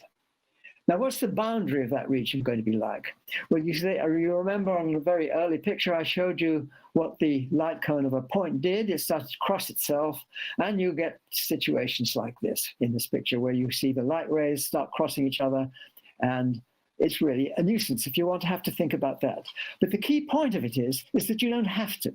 You need to know that the light rays start to converge, and you get these things called conjugate points, that thing in the middle there. And once you find a conjugate point, you've known it's gone at least as far as where these light rays start crossing each other. And so you have to stop off before that happens. So what you get is something a little complicated in its shape as the boundary of the future of this surface, but it doesn't have all these complicated caustics and crossings. Well, I mean, you do start to cross, and when they cross, then that's the end of the boundary. So I can't go into the details of this, but it was a useful thing to think of, and it enabled me to produce this theorem, which showed that as long as the energy does not go negative, that is that when the rays start to focus, you remember I had this bundle of rays focusing inwards by the Ricci tensor, and the thing is that when you have positive energy, this can distort it, but it can't stop the inward focusing. It's got to get what we call a conjugate point to the point which the observer is looking from. And it was this feature that you have to have a boundary. You have to have a boundary of the future which is compact. It's what's called compact. It means it's sort of finite in a sense. And this compactness is inconsistent with having a surface of evolution which is sort of non-compact. You imagine that the collapse to the black hole takes place with a very, very large region, so we can call that non-compact. It's just a very big region, and this region essentially goes out to infinity, and that collapses inwards to this thing which you can sort of focus back or project backwards to your initial surface, or your Cauchy surface, as it's sometimes called. And that Cauchy surface, you've got a finite region, which is a compact region in this non-compact space. And that's a contradiction. I don't want to go into that argument, but that was the argument which my theorem depended upon. Now, I gave a talk about this in, I think it was in 1964, at King's College London. And in the movie, you will see me giving a talk, like, it's not me, but somebody like, supposed to be me, giving a talk about this theorem. And you see in the audience, there's Stephen Hawking with sparks coming out of his head, getting inspired by this talk. In reality, he was not there. However, it wasn't so bad, because my colleague, as I mentioned, Dennis Sharma, who was very important to me in the history of my understanding of physics, he heard about my lecture in London and decided to have a repeat in Cambridge. And Stephen Hawking was at this repeat in Cambridge, and he heard the techniques I was using in the talk, and then I had a private session with him and with George Ellis, possibly Brandon Cartwright. No, George Ellis was there. And the three of us discussed the techniques that I was using, and in quite a lot of detail, and Stephen picked up on this, and initially he very quickly used my theorem in a way I hadn't expected. You see, I was thinking of using it as a local collapse to show that the black holes produce singularities, and he thought of it in a different way. He was thinking of this describing the whole universe. So you're thinking of a universe which is non-compact, so it's not closed spatially. you must say it's going out to infinity, and you could use my theorem, but in the reverse direction in time. The arguments don't really depend on which way time is going, so you can use them one direction or the other direction in time. What was surprising to me about his use of this was to use it out to infinity rather than for a local argument. And yes, you can use the same argument to show that in a cosmological situation, if there is enough matter around to cause the light rays to converge way out. Now you're not talking about a local collapse, you're talking way out at what's called the sort of horizon that you see, and the light rays may start to bend inwards at that point. And so this was his argument. I was very impressed by how quickly he'd found this. Now, one of the troubles with this argument was that it depended upon the universe being spatially non-compact, and it might be compact. That is, it might actually close up in itself spatially. And so Stephen started thinking of generalizing these arguments in ways which did not depend on that, did not depend on the Cauchy surface. I should say a little bit more about a Cauchy surface. You see, usually in physics, what you do is you try to predict the future. So you know what's happening, say, at a particular time.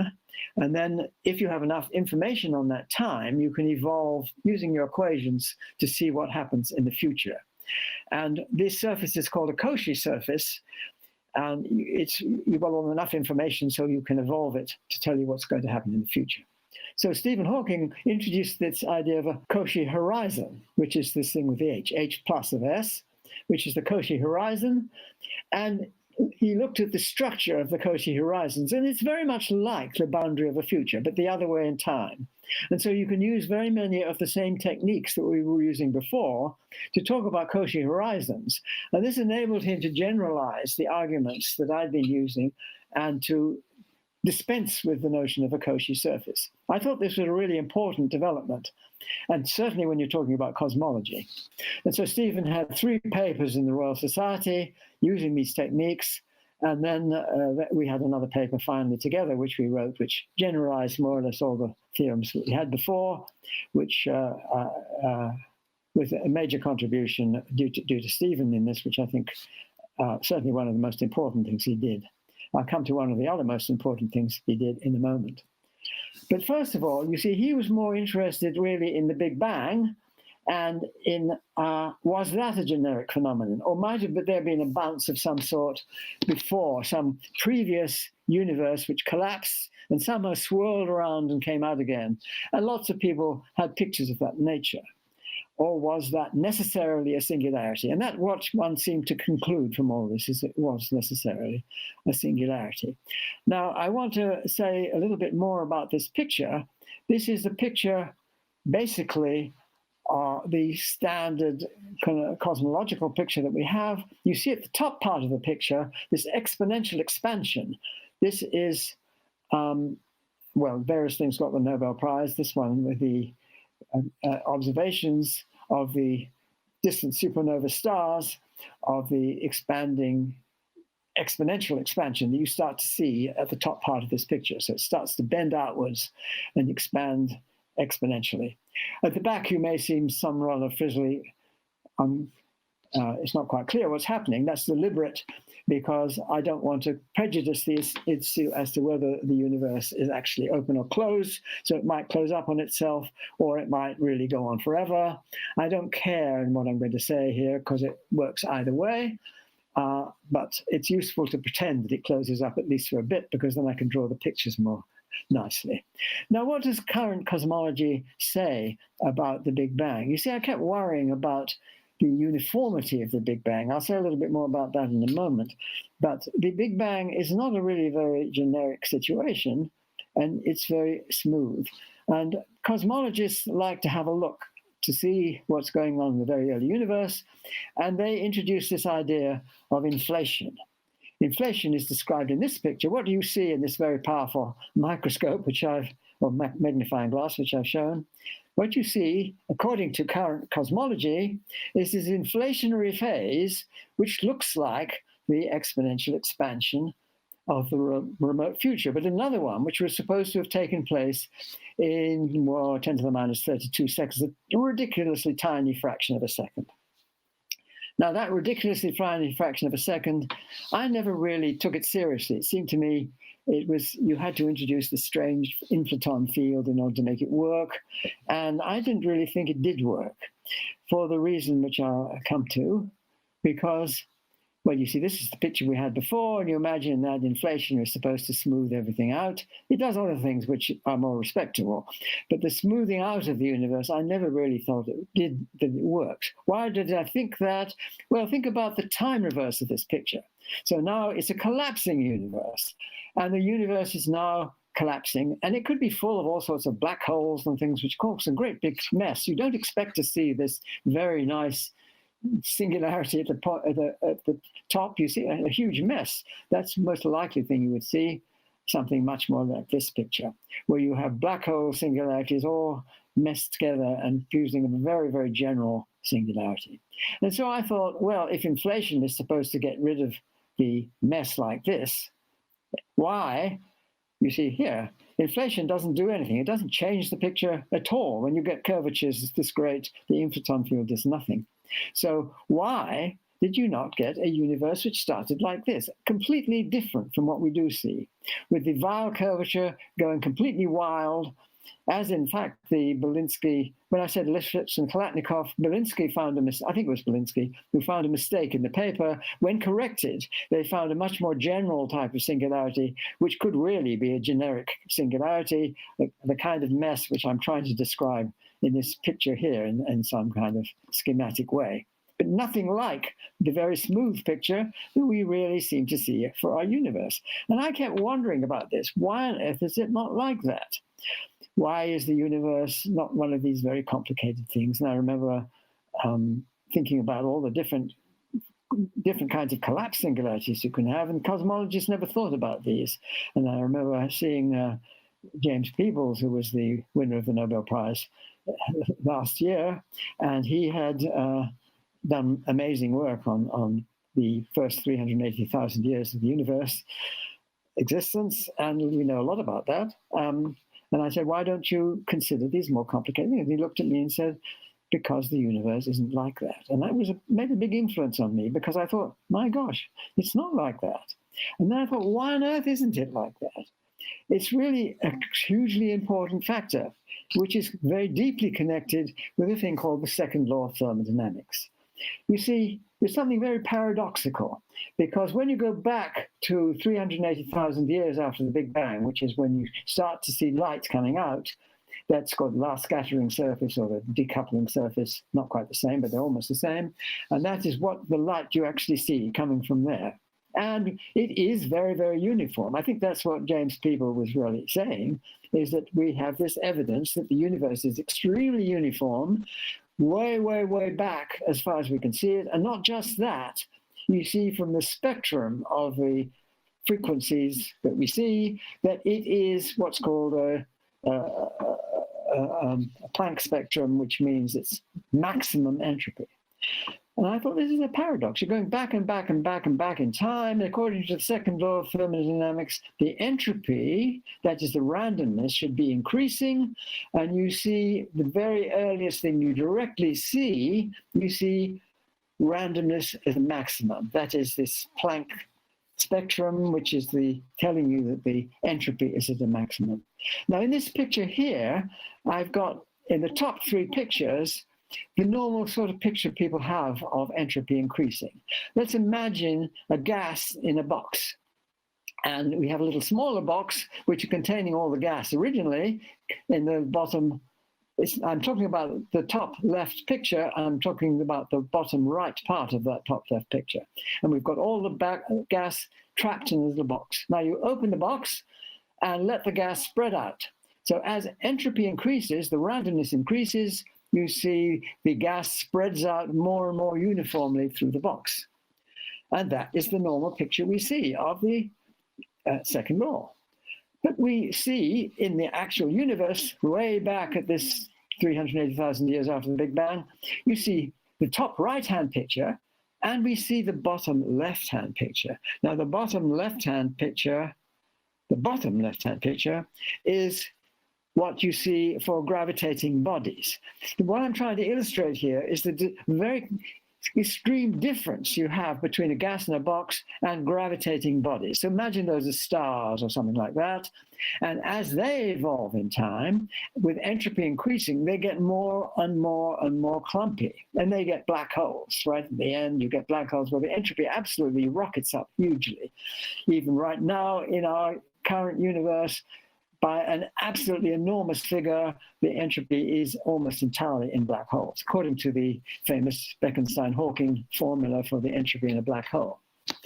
So what we're seeing in the very early universe is this very curious imbalance between matter, top right, gravity, bottom left. So the matter is uniformly distributed, but when I say gravity bottom left, I mean that the gravitational entropy is at a minimum. And I'm really puzzled about this. There's something very, very odd about the Big Bang. It is completely random as far as we can see, pretty well completely random as far as the matter, and completely unrandom with regard to gravity. So we have to have a theory which is imbalanced in this very strange way. Now, people try to say, well, how do you describe the singularities? Well, the singularities are where quantum gravity comes in. You see, you've got to have the quantum mechanics starts coming in when the curvatures, the radii of curvature become, well, what's called the Planck length, or the Planck time is 10 to the minus 43 seconds. I mean, ridiculously tiny scale. So you've got curvatures absolutely huge because the radius of curvature is absolutely tiny. And so then quantum mechanics would come in, and so who knows what goes on. That's the sort of picture people have. So I thought, well, whatever quantum gravity is, it must be a very, very peculiar theory. It must be very completely time asymmetrical, because it gives you, in the remote future, these black holes in this bottom right of this picture here. And in the beginning, you see bottom left of the picture here. And why does quantum gravity give you this huge imbalance? And so for many, many years, I puzzled about this, and I couldn't make sense of it. Until I started to think about infinity a little bit more. And let me try and describe this Escher picture. It's a very beautiful way. He has these, I think there are 5 different pictures describing the infinity of what's called hyperbolic geometry. Don't worry about the geometry. What we're going to worry about is the infinity. These are, this is the first of Escher's circle limits, and you see these fish creatures. I'm going to point out particularly their eyes, because they're exact circles. And as they get smaller and smaller towards the edge, their eyes remain exact circles. In fact, the angles on their wings, or whatever we call them, the fins, are the same right towards the edge. What this means is that the geometry right out to the edge is the same if we think of it as conformal geometry. Now, what is conformal geometry? See, normally you think of Euclidean geometry, you talk about distances, sides of lengths of angles. You have a triangle and you've got the lengths of the sides, and that's part of Euclidean geometry. But if we just talk about the angles, then that means you don't think about lengths. And this is conformal geometry. It's a very beautiful kind of geometry which generalizes the Euclidean notion of geometry. And here we have this thing called hyperbolic geometry, and the whole of it is depicted in this conformal picture. So the fish in the middle, as far as they're concerned, are just the same as the ones way out towards the edge, although it gets very, very crowded towards the edge, and you look as though they look to us as though they're very small. As far as they're concerned, they're just the same as the ones in the middle. Their conformal geometry is the same as the conformal geometry in the middle.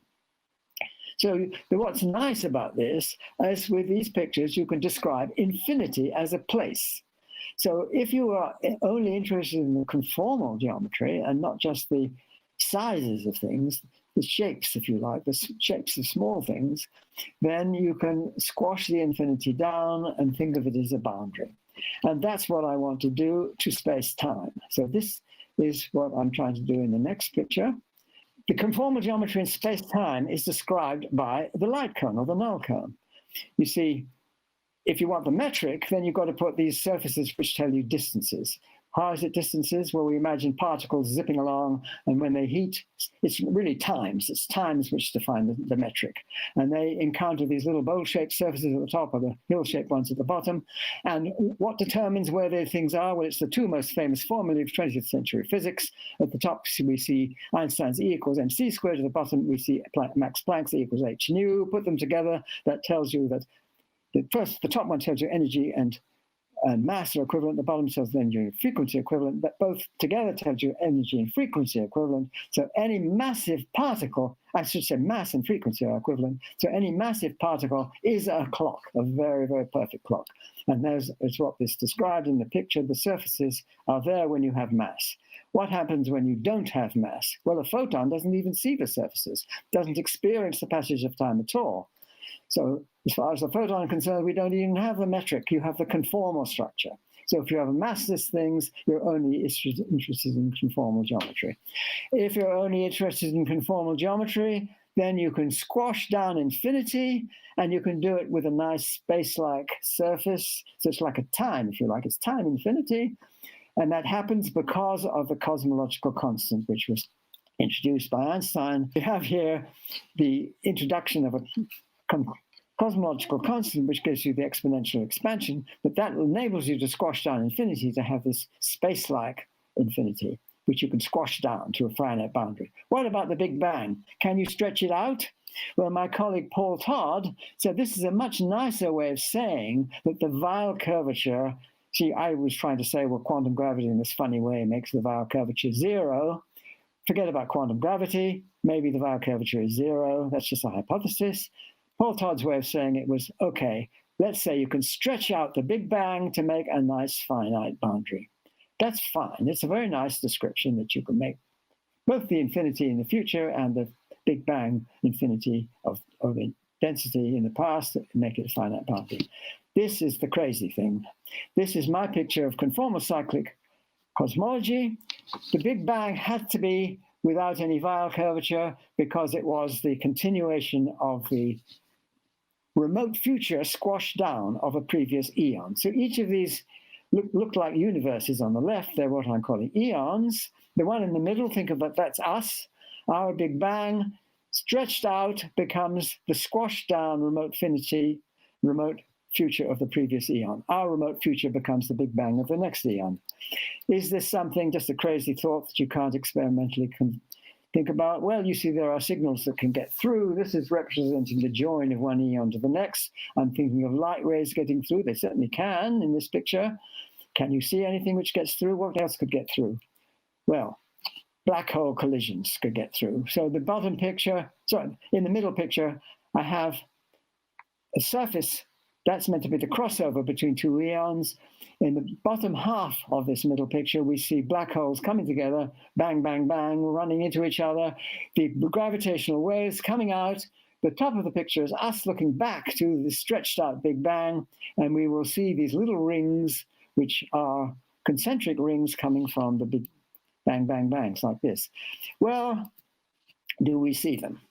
Well, this here is a picture of the Planck data. These two satellites, one was called the Planck satellite, and the earlier one was called the WMAP satellite. This is the Planck data from the Planck satellite, and my colleague Vahe Gursajan plotted the centers of triple concentric rings of low variance. This is the prediction of the theory that you would get these. And the remarkable thing about this picture is that not only do you get this very clumpy distribution, which says something funny is going on, but you get them clumpy in the color too. Now, what does that mean? The red ones, the color coding tells you, according to the theory, that they're very, very distant, even outside what's called our particle horizon. The blue ones at the top are much closer. They're within our particle horizon, according to current cosmology, but they are super duper clusters of galaxies or something. If you're going to explain this picture, you've got to have some theory which explains why the universe is in this description. These are observations, complete just observations. You see this using a particular way of analyzing the data from the Planck data, and you see this very curious inhomogeneous distribution explained in the theory are described by there being huge lumps of concentrations of materials in different places. And what about this? Now, this is the Hawking evaporation of a supermassive black hole. That's why I said I would get around to this. This is the Stephen Hawking's really most important contribution to the whole of the subject. And here we see a black hole evaporating away. We don't just get the Oppenheimer-Snyder collapse. If you wait long enough, and it could be a huge length of time for the most massive of the known galactic clusters, who expect supermassive black holes, which would take something like 10 to the 100 years or more than that. That's 10 to the power 100. Sorry, 10 to the 100 years, something like that, for them to disappear. More than that, probably. And they disappear with a pop at the end. You see all the mass of that black hole goes out in radiation. And you might say it's all lost. But in the conformal picture, it's not all lost. You see, this is a picture from a paper written by Christoph Meissner, Pavel Nurowski, and myself. Came out about 6 months ago, or a little bit more than that, I think now. The bottom horizontal line represents the crossover, according to the theory. Now, maybe there's some other theory, but the crossover is the join between the previous eon and our eon. So that little point called H, that's what I'm called a Hawking point. Why I'm calling it a Hawking point? Well, because the little line leading up to it from below it is meant to be the history of a supermassive black hole. And all the radiation of it, remember the Escher fish? When they get close to the edge, it's all concentrated in a little tiny point. So the entire radiation from that supermassive black hole comes through in that little point. It now spreads out through the 380,000 years that James Peebles was talking about to the last scattering point, or the decoupling point. It would be spread out to a radius of about 8 times the diameter of the moon. And so we would, according to this theory, expect to see spots in the sky which are something like about 30 times or maybe 50 times the average variations of temperature in the cosmic microwave background. Do we see them? Yes, we do. We see several of them. We see at least 6 of them, which are seen in exactly the same places in both the WMAP and Planck data, in exactly the same points. Apparently nobody has seen these spots before. Why? Probably because they've never looked, because they think that inflation eliminates these signals completely. But we see them, and in this paper, Christoph has this very clever way of doing the analysis, and the analysis tells us that these points are there with a 99.98% confidence level. So that's a very strong confidence level, that these spots are there. Exactly where they are, we don't have such a great confidence level, but the fact that these 6 points are seen both in exactly the same places in the WMAP and the Planck data, I think is strong reason to believe that those are actual Hawking points. I think this is an indication that a lot more study has got to be put into this. I'm not saying that these are necessarily actually Hawking points. I think they must be. I can't think of any other explanation. It's certainly not part of the inflationary picture. The inflationary picture should wipe these things out completely. I have no idea how it could be accommodated within conventional cosmology. I would be very intrigued to see an explanation for these spots in any other theory than the one I've been putting forward. So that's the story as it stands at the moment, with the singularities in black holes and the singularity at the Big Bang, and what is the nature of them and how do we understand singularities. It's a big question for the future. How does quantum mechanics combine with general relativity in the appropriate way? And I think these issues are things that we will be interested in and will confront science for many years to come. So thank you very much. It's been a great honor for me to be able to give this talk.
Okay, well, thank you, Roger, for your fascinating lecture about black holes, and apologies for the technical problems that we seem to be having at the moment in trying to get Zoom to work properly.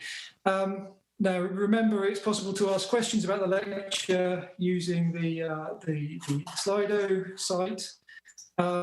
So before we go to those questions, I thought I'd start by asking some questions that occurred to me when I was listening to your lecture, Roger. So what struck me when you were describing your singularity theorem was that the way you described it was very visual. And so I was wondering, was this the way that you discovered the theorem? Did you visualize how light rays emanating from a trapped surface would have to behave before you sat down and worked out the mathematics? Depends what you mean by mathematics. I mean, it's certainly getting a feel for what boundaries of futures look like. You see, I'd worked out a lot of that from another problem I was thinking about, which had not to do with black holes at all.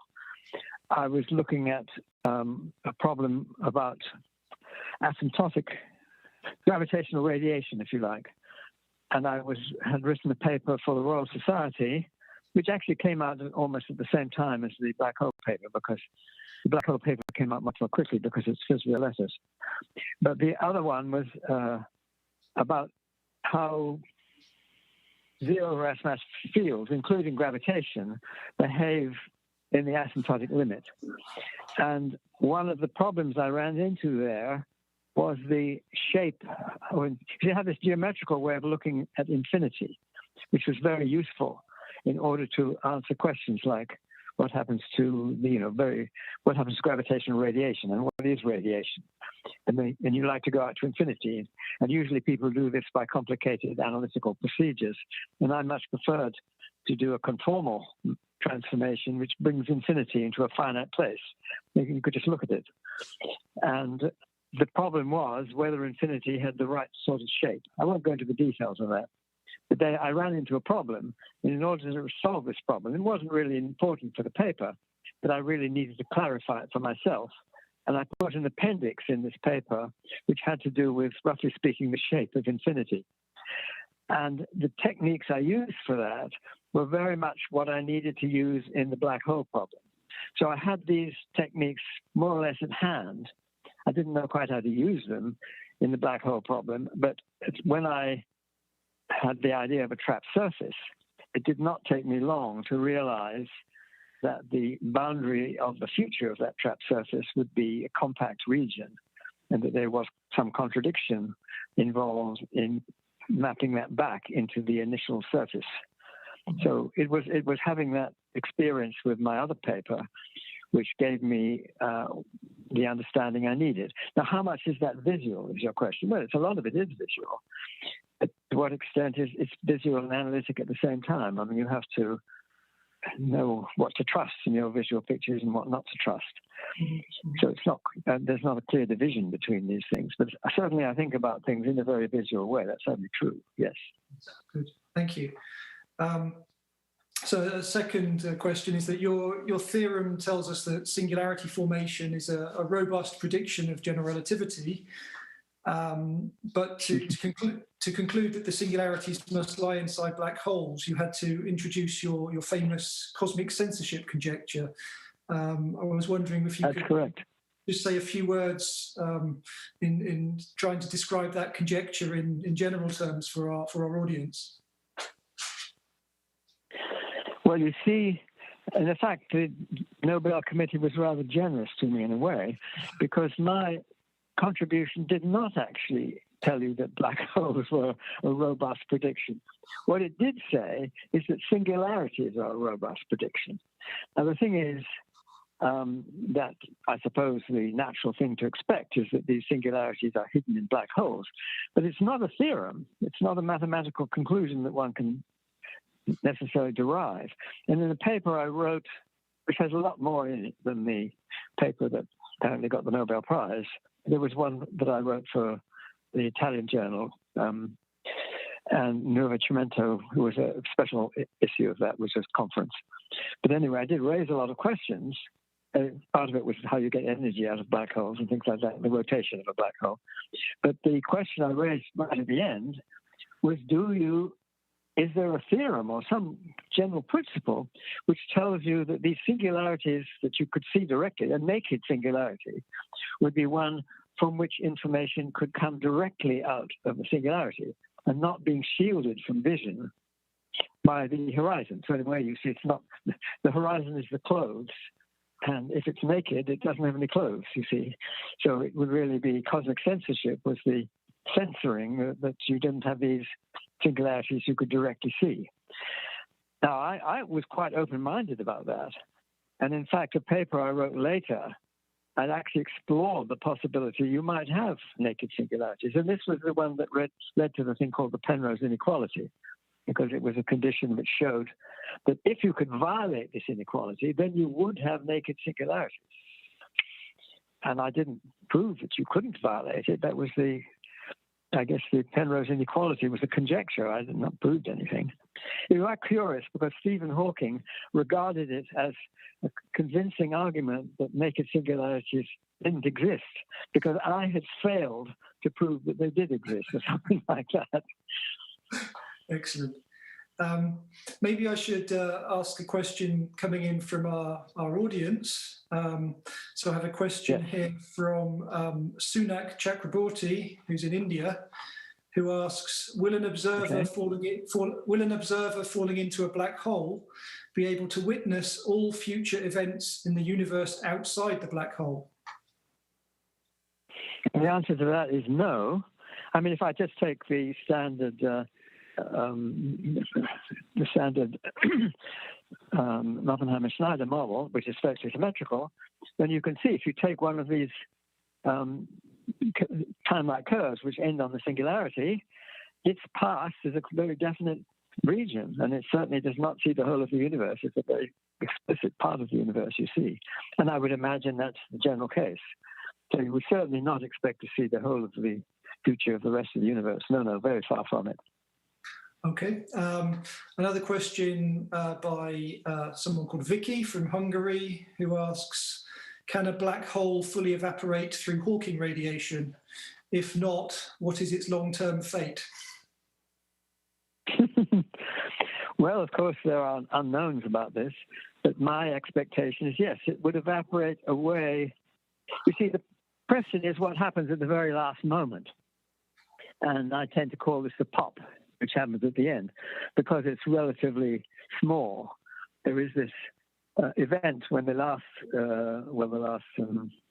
moment of the black hole's existence, and the amount of radiation, the intensity of the radiation increases as it gets smaller. It gets hotter, I should say, and it gets very, very hot and infinitely hot right at the end. But I'm not. What was the question exactly? I can't quite remember the. The question was: can a black hole fully evaporate through Hawking radiation? So, well, you said. I mean, yes, would be the answer. Good. Of course, there's unknowns about what happens at the very last moment. And of course, you'd expect at the very last moment your black hole has got down to maybe something like a Planck scale, which is a few grams, or 10 to the minus 5 grams, I should say. And no, it's 10 to the 5th. I've got it the wrong way around. How many grams is a Planck mass? Anyway, whatever it is, it's quite small, but not infinitely small. But nevertheless, one can start questioning what happens at that point. But almost the entire black hole has disappeared by then, so why not the whole thing? Sure, the whole thing should probably disappear completely, yes. Into radiation. Yes. The radiation is there. We just mentioned Stephen Hawking, and we're celebrating Stephen Hawking's birthday today. So you were a collaborator with Stephen and a lifelong friend of his. So I just wanted to ask you about Stephen's most important contributions to physics. So in your talk, I think you mentioned Hawking radiation, and we just discussed that. And that this effect is such a big discovery that sometimes it tends to overshadow some of Stephen's other work on black holes. So I wondered if you could tell us briefly what you think. Did. Yeah, what do you think was Stephen's most important thing? Well, a clear formula for the entropy in the black hole, it's all part of the same problem. I mean, Eckenstein had a rather slightly hand-waving argument to suggest that the area of the black hole, the area of the horizon, was a measure of its entropy.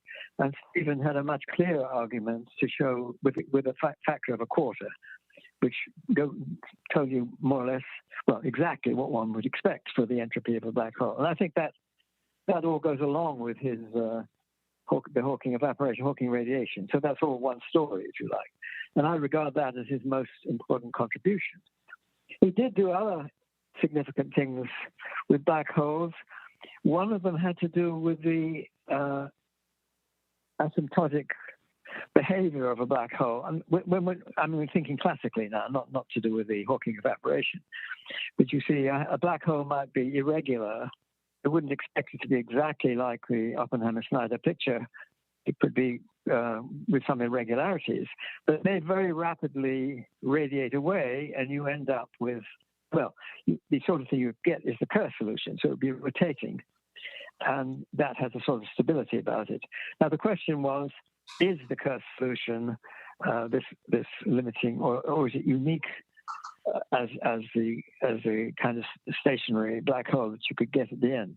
And it was really Brandon Carter who started. Well, it was go back a little bit more than that. It was Werner Israel who, for the non-rotating case, he was looking at what static configurations could you have with black holes, and it turns out to be the Schwarzschild solution, that all the other moments will there was a period of time when people believed that somehow that shows black holes didn't exist because you could only have the spherical ones. So what happens to all the unspherical ones? But the point is that all the irregularities get radiated away. The everything up to the quadrupole moment, including that, disappear in radiation, and you're left with just the static Schwarzschild solution. But if it's rotating, then you can also have the Kerr solution. And Brandon Carter started this. There were several people involved, David Robinson and Stephen. You see, the thing is, the work before that was to show that if you had axisymmetry, then it had to be the Kerr solution. And what Stephen showed by a rather general argument, which was a genius argument, more or less showed that you had to have axisymmetry in the limiting case. So that was an important contribution to this whole discussion. I guess that there was also... What else to do with black holes? Oh, sorry, go ahead. So there was the area theorem, or I guess was one of the... Well, there's a little bit of a question about that. I mean, the story there, I've never got to the root of it, and I don't quite know what Stephen thought about it. You see, there was a story there. I was visiting Cambridge, and I remember having quite a long discussion with Stephen in one of the lecture rooms. And I was describing to him this general tendency for the area to increase, and that this was a general result.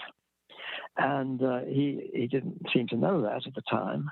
I can't remember whether my paper with Floyd was out by then or not, but certainly we'd done this work. And then I was staying in Cambridge, and the next morning I got a phone call from Stephen, and he said that this result we were talking about the previous night, he had an interesting idea about it. And he said, oh yes, what was that? Suppose you have two black holes, and they collide, and you can get, from using the area, the fact that the area cannot decrease, is you get a limit on how much radiation comes out, something like that. And I remember that was a remarkable idea. And I said I'd never thought of doing it that way. And how that you could think of the area of the black hole as being a composite of two different black holes together. So that was what he did.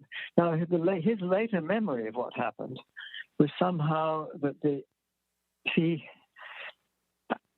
his memory was different from mine, you see, because I did talk about this theorem to him already the night before. But then he had this inspiration when he was waking up in the morning or something, I can't remember what it was. And that I took to be the fact that you could apply this result to a pair of black holes. And you could get a limit on how much radiation could come from a pair of black holes. But then it became this area theorem, as he was regarding as his greatest contribution, and I got very puzzled about. Sorry, let's stop this story and go on to the next question. Of course, that limit on how much gravitational radiation you can get is quite relevant now that we're observing gravitational radiation from black hole mergers. Just another very quick. No, that's right. It would be relevant to that. Yes. Yeah. Yes. Another very quick question is there a maximum size limit for black holes? No, except there's a limit to how much matter there is in local regions in the universe, I suppose. But no, there's no theoretical reason they can be as big as they like. Mm-hmm. I mean, big ones can crash into each other and make even bigger ones. Depends on how much is available. I mean, if there's no matter around, you can't do much with it. Mm-hmm. But there's no theoretical limit to the size of them. Another very quick question, I think we've only got a minute or so left, is in your lecture, I think you mentioned Paul Dirac and spinors. I was interested because Paul Dirac, a former Nobel Prize winner who discovered the equation governing the electron, he was at St. John's College in Cambridge at the same time as you. So did you have any interactions with Paul Dirac? Oh, yeah, quite an important one, you see. More than once, but the main one was, I remember being opposite him at dinner on one occasion, and I said I had some ideas that I wanted to discuss with him, and so I had a conversation with him in the lecture room about the spinor description, how you can write the curvatures in terms of spinors, and that I pointed out this equation that you have on the viral spinor is this very symmetrical object and looks like a massless field, and the question was, was this any use for quantization? And his remark was, well, you have to have a Hamiltonian, you see. Well, that's just... No, he was very interested because he gave a recommendation for me when I went to my job. I guess I had a job in the University of Texas. And they showed me the recommendation letter I had from Dirac, and it was very short, but it was coming from Dirac. He said, it was based on this conversation where he said that I had done this interesting thing and it was all my idea that I developed. And I suppose that was a nice recommendation to get from a man like Dirac, certainly. Yes. But I've had other experiences with him too, some of them not quite so good as that one. There was an occasion when I'd written a review of his book, which is a very nice book, very compact book, and he got something not quite right, you see. It was to do with whether the energy was localizable in a gravitational wave. I said, well, actually, it isn't quite true. And he didn't normally talk to people, but I was at some reception, and I was one end of the room, and Dirac was at the other end of the room. And he saw me, and he came walking up to talk to me, and he complained about what I'd said in the recommendation. And I said, well, look, the energy isn't localized in a gravitational wave, and I explained why. And then he went away again, so I guess he must have agreed with me at that point. But he was somebody who didn't like to be wrong. So if he said something which wasn't quite true in his book, which he did in this case, and I pointed it out in the review. And so I guess he felt a little uncomfortable about that. That was only a very, very minor point, but it wasn't, what he said was not quite correct, that's all. Everyone makes mistakes, even Nobel laureates, I guess. Oh, yeah, even Dirac. Not often, but still. Yes. Okay, well this has been really interesting, but I'm afraid that's all we have time for today. So thank you very much, Roger, for answering our questions. My pleasure. Personally, I must say I found your description of the history to your Nobel Prize-winning work in your lecture absolutely fascinating. And I've also enjoyed greatly hearing your reminiscences of working with Stephen Hawking. So thank you again, Roger, for being with us this evening and letting us know about your exciting work on black holes. So I'm now going to hand back to Anne Davis. Thank you, Harvey. And thank you, Roger. It's been such a privilege having you with us this evening. Thank you so much. I'd like to apologise for the technical difficulty we experienced in the Q&A. It's one of the consequences of lockdown. I'm sorry. Thank you, Roger. For me to thank the organisers of this meeting, the Centre for Theoretical Cosmology at the University of Cambridge, our partners at LMU, and the amazing team at Intel Studios and Four Winds Creative for the incredible help with this live stream. It's been a great pleasure also to work together with the Stephen Hawking Foundation, and we hope to be organising lectures in honour of Stephen Hawking in the future as well. It just remains for me to say that if your questions were not answered, then our expert panel of young scientists will continue afterwards to address the issues that are important to you. If this live stream ends, then please follow the link that's shown on the screen now to see Hayley introduce the panel. Thank you so much for listening. Stay tuned for future Hawking lectures. Good evening.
Welcome, everyone. So we've just enjoyed 2 lectures from leading figures in the study of black holes and the Big Bang. And they did get around to answering quite a few of your great questions, but it seems like there are just too many. So we're going to spend some time now going through some more of those questions. And we've got a fabulous panel here of young experts drawn from both Cambridge and Munich as a part of our strategic partnership between these 2 universities. So if you haven't asked your question yet, please head to slido.com and use the event code CosmoQ. And if you have already asked a question, please go and vote for the other great questions that you see, since we'll be answering the most popular questions first. So before we dive into the questions, let's briefly have each of our panel members introduce themselves. So up first, we have Michalis. Hello, everyone. My name is Michalis Agathos. I'm a senior research fellow at the University of Cambridge, and I'm working on the physics of gravitational waves. Thank you. And next we have Alex. Hello, everyone. My name is Alex Barrera. I'm a researcher at the LMU University in Munich, and my research expertise is on the formation of galaxies and large-scale structure in the universe. Fabulous. And Angelo? Hello, I'm Angelo Caravano, and I'm a PhD student at the LMU University in Munich, and I work on the early universe physics, and in particular on the first phase of expansions that is called the inflation. Thank you. And over to Fran. Hello, I'm Fran, and until very recently, I was a research fellow at the University of Cambridge, but I'm now an assistant professor at Durham University, and my research is on dark matter. Thank you. And Omar? Hi, I'm Omar. I'm a PhD student in Cambridge, and I specialize in the gravitational lensing of the CMB. Thank you. Amelia? Hi, I'm Amelia. I'm a research fellow at the University of Cambridge, and my research is primarily into cosmic strings. Fabulous. Elisa? Hello, my name is Elisa Ferreira. I'm a researcher at the Max Planck Institute for Astrophysics, and my area of research is models of the early universe, dark matter, and dark energy. Thank you. Nico? Hi, my name is Nico Hamos. I work as a researcher in Munich. Behind me, you can see the observatory where I usually work before the pandemic. And I'm interested in the largest structures in the universe and how to learn about cosmology from them. Fabulous. Over to Georgia. Hello, everybody. I'm Georgia, and I also work in the same pretty institute on the back of Nico, together in the same group. And I too studied the large-scale structure of the universe, in particular, the very underdense structure in it. Fabulous. And last but not least, to Mirren. Hello, I'm Mirren. I'm a PhD student at the University of Cambridge, and I work on modelling sources of gravitational waves using supercomputers. Great, thank you so much. And I guess I should probably also introduce myself as well. My name's Hayley. I'm a research fellow in Cambridge. And while I will be taking a back seat today and just directing the discussion, my expertise lies in general relativity and cosmology as well. So thanks so much for all of your awesome questions on Slido. We've been keeping track and trying to think of our best answers. It's quite hard at times, but that means they're good questions, I guess. So we're going to go first with the most popular question by quite a lot, which is from Brum, who's a student at LMU. And unfortunately, I don't think they got around to answering this for Roger, to whom it was directed directly. But I think Fran said she was going to have a bit of a stab at this one. So the question is, do you believe consciousness was already embedded in space-time in the beginning, or is it a consequence of fluctuations of the early universe? Hello. I'm afraid my answer to this question might be somewhat unsatisfactory. I think that physics at the moment doesn't offer us a way to understand consciousness or a theory of consciousness. I know that Roger Penrose does have some ideas, but I'm not enough of an expert on them to really comment. I think that the science that really has the most to say about consciousness would be neuroscience, and maybe one day that will link up with physics and we'll be able to say something. But I think that right now we are not at that point where we can really have a physics understanding of consciousness. Thanks, Fran. That's certainly a very tricky question, but I think you've done better than all of us could. So thank you so much. Okay, so next we're going to go to another question that's really highly voted that wasn't able to be answered by the speakers, unfortunately. So the question is from who is a student at TUM, and their question is, could it theoretically be that the Big Bang was actually a gigantic black hole which collapsed? So I think this was actually read out to Ichiro, but he kind of handballed it off to Roger, who I don't think got a chance to answer it. But luckily, Elisa has said that she's going to be able to give us a quick little response to this question. So go ahead. Wow, complicated question, like all the questions we have been seeing around. So theoretically, there are models where people try to come up with a black hole that could somehow have given birth to the entire universe. There is a theory by Nyaya Shorty from Perimeter Institute where they try to do that. So for some reason, there is an explosion of this black hole that creates all the matter. It's very tough to get the results of this theory to match our exquisite observations that we have nowadays. So I would say that researchers are still working on to see if this is possible. But in general, black holes, the singularity that you have in black holes, which are future singularities, are different than Big Bang singularities, which are past singularities.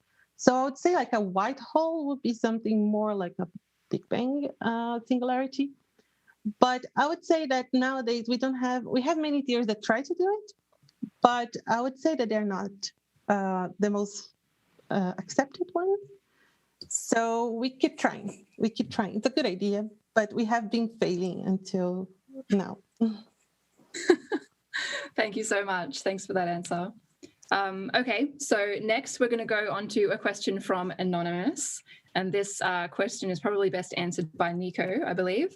So the question is, if the fastest thing in the universe is light, how is the universe larger than 13.8 billion light years in radius? Okay, yeah, so there are sometimes confusions about sizes and ages. So we know that the universe is about 13.8 billion years old because we see roughly the beginning of it, as Ichiro explained us. But the light that reaches us from there must not be the light from the edge of the universe. It can actually be, the size of the universe can be much larger than that. It just means that the light from those regions has never reached us. It could reach us in the future. So we don't actually know how big the entire universe is. It could be infinitely large. It could be closed in space and time, but this could be much larger than what we can observe ever in the future.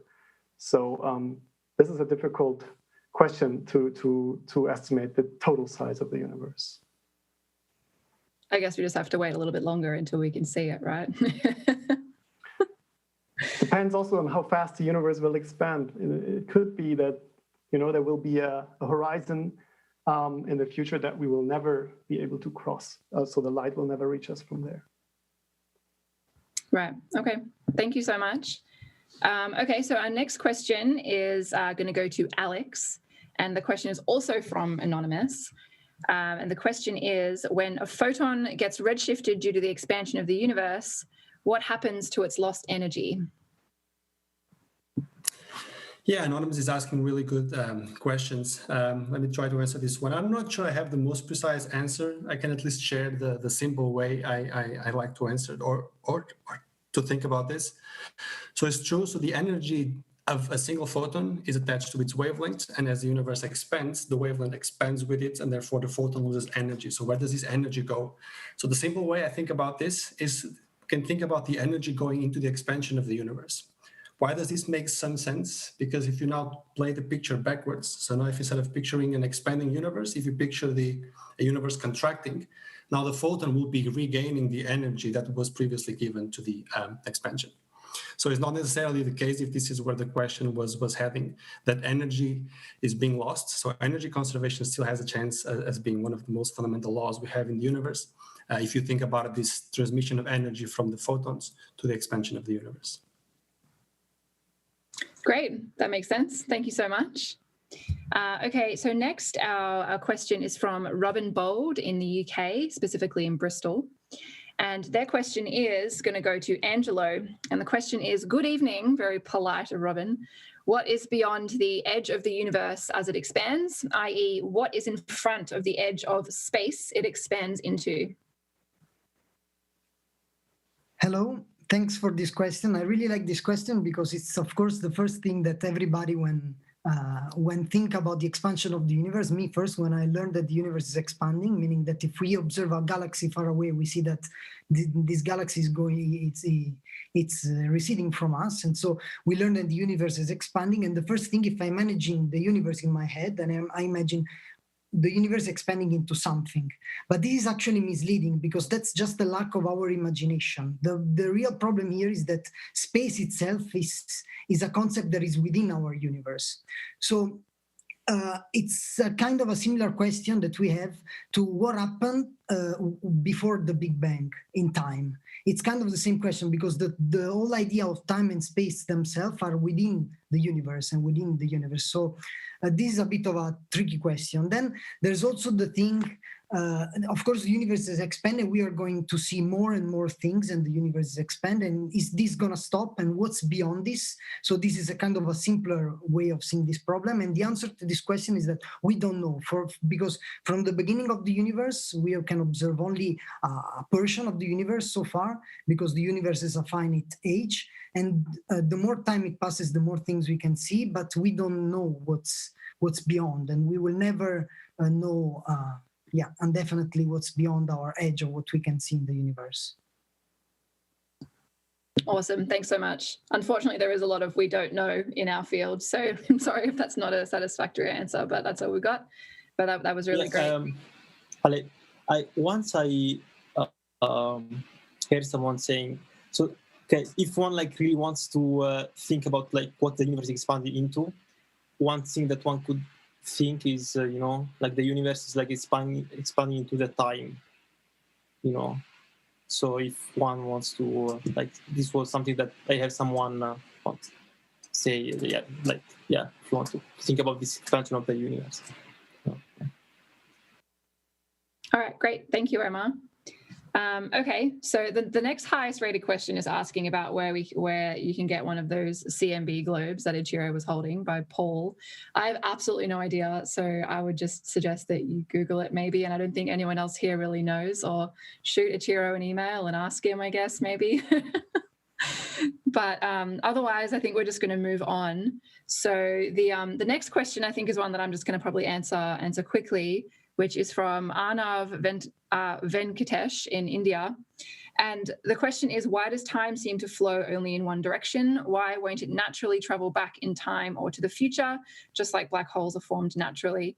This is a really tricky question, and this is something that physics can't really answer because our own perception of time is not really is not really described by physics. And although Elisa is actually saying she wants to add something. So Elisa, would you like to add? Yeah, I agree with you. This is like a question that has been on the minds of physicists since the beginning. Like Haley said, we don't know. There's no definitive answer to this one. But some physicists think that maybe this idea of time flow is linked to entropy. So usually in all the physics that we see that they have symmetries. For example, you can walk toward, like in front of you and back, you can go, but not time. There is only one law that kind of has also a direction, which is the second law of thermodynamics that says that entropy can only increase. So some physicists think that maybe the time is linked to entropy, and that this perception of time only going forward is linked to entropy and the second law of thermodynamics.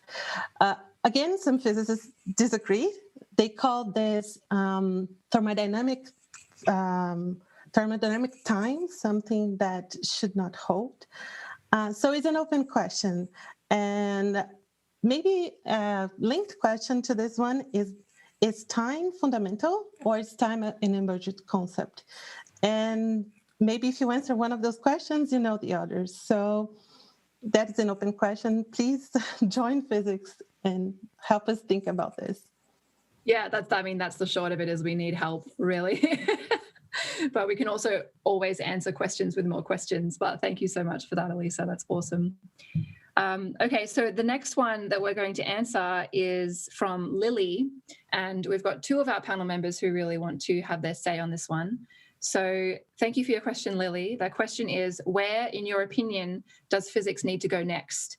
What is the biggest problem facing the next generation of physicists, which I guess is us and our audience as well? So first, we're going to go over to Amelia. Yeah, hi. So I think I'm just going to answer the first bit of that. And at the moment, a really fruitful area of cosmology is the detection, studying gravitational waves, which have been detected recently from black holes, which a couple of other panelists also might want to talk about. But I really think this is a very important area to be looking into at the moment. Primarily, well, we've heard quite a lot about the Big Bang in the public lectures and how, we can't see past the last scattering surface of the cosmic microwave background. But actually, because gravitational waves interact so weakly with matter, it means that actually they might provide a window to see even further back in the history of our universe than the photons from the microwave background. So to me, that's a really exciting area that we should be pursuing. Awesome. Thanks so much, Amelia. And Georgia as well wanted to say something about this. Go ahead. Yes, so I guess, this is a very open question. There are so many things in physics that we still don't know. As we just saw by us struggling answering some of these questions. But I guess as a cosmologist, let's say what bothers me the most is still that we don't understand the 95% of what our universe is made of, as was summarized multiple times during our workshop and during the lectures that just aired. So I guess at least it should be something that is addressed in the near future, what the cold dark matter part is for our model. And although, to be honest, I'm more concerned about what lambda is. This is something that I think we really don't understand at all. So in summarizing, I really would like to see in the future what lambda CDM, which is our concordance model, is an approximation for. So I would like to see the real deal, let's say. Awesome. Thank you so much. I'm sure we've all got insights on this question, but we're going to keep moving along for now. So thanks, guys, for that one. So next, we have a question about black holes leading into other universes. So we're going to go to Mirren for an answer on this one, his insight onto that. So the question is from Tom H. And the question is, do you think black holes lead into other universes? So I guess with this question, of course, we don't know. And if we went into a black hole, we went past, into the event horizon, we'd never be able to tell anyone outside of a black hole, because a black hole is defined by, having no communication with the outside. But even when you were in black hole, what is your kind of ultimate fate? Where do you go once you're in a black hole? Well, the only place you can go is to the singularity. You will always go there if you go into a black hole. That is where you always go. So can you access other universes if you go into a black hole? The answer is, of course we don't know, but the answer is, if we believe our current picture, then the answer is no. But like I said, we really have no idea what's in a black hole. Do I believe it's possible that maybe there are universes through a black hole? Maybe, sure. But yeah, I don't know. Is the answer to this question. Awesome. Thank you so much for that. So we had a question from Joe, which disappeared from our Slido window, but we can still see it. So this is a gravitational wave question. So we're going to our resident gravitational wave expert, Michalis.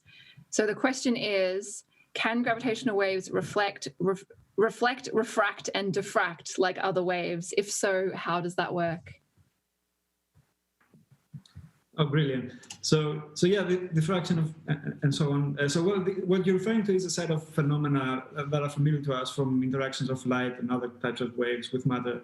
So the question now is, do gravitational waves interact with matter the same way that other types of waves do?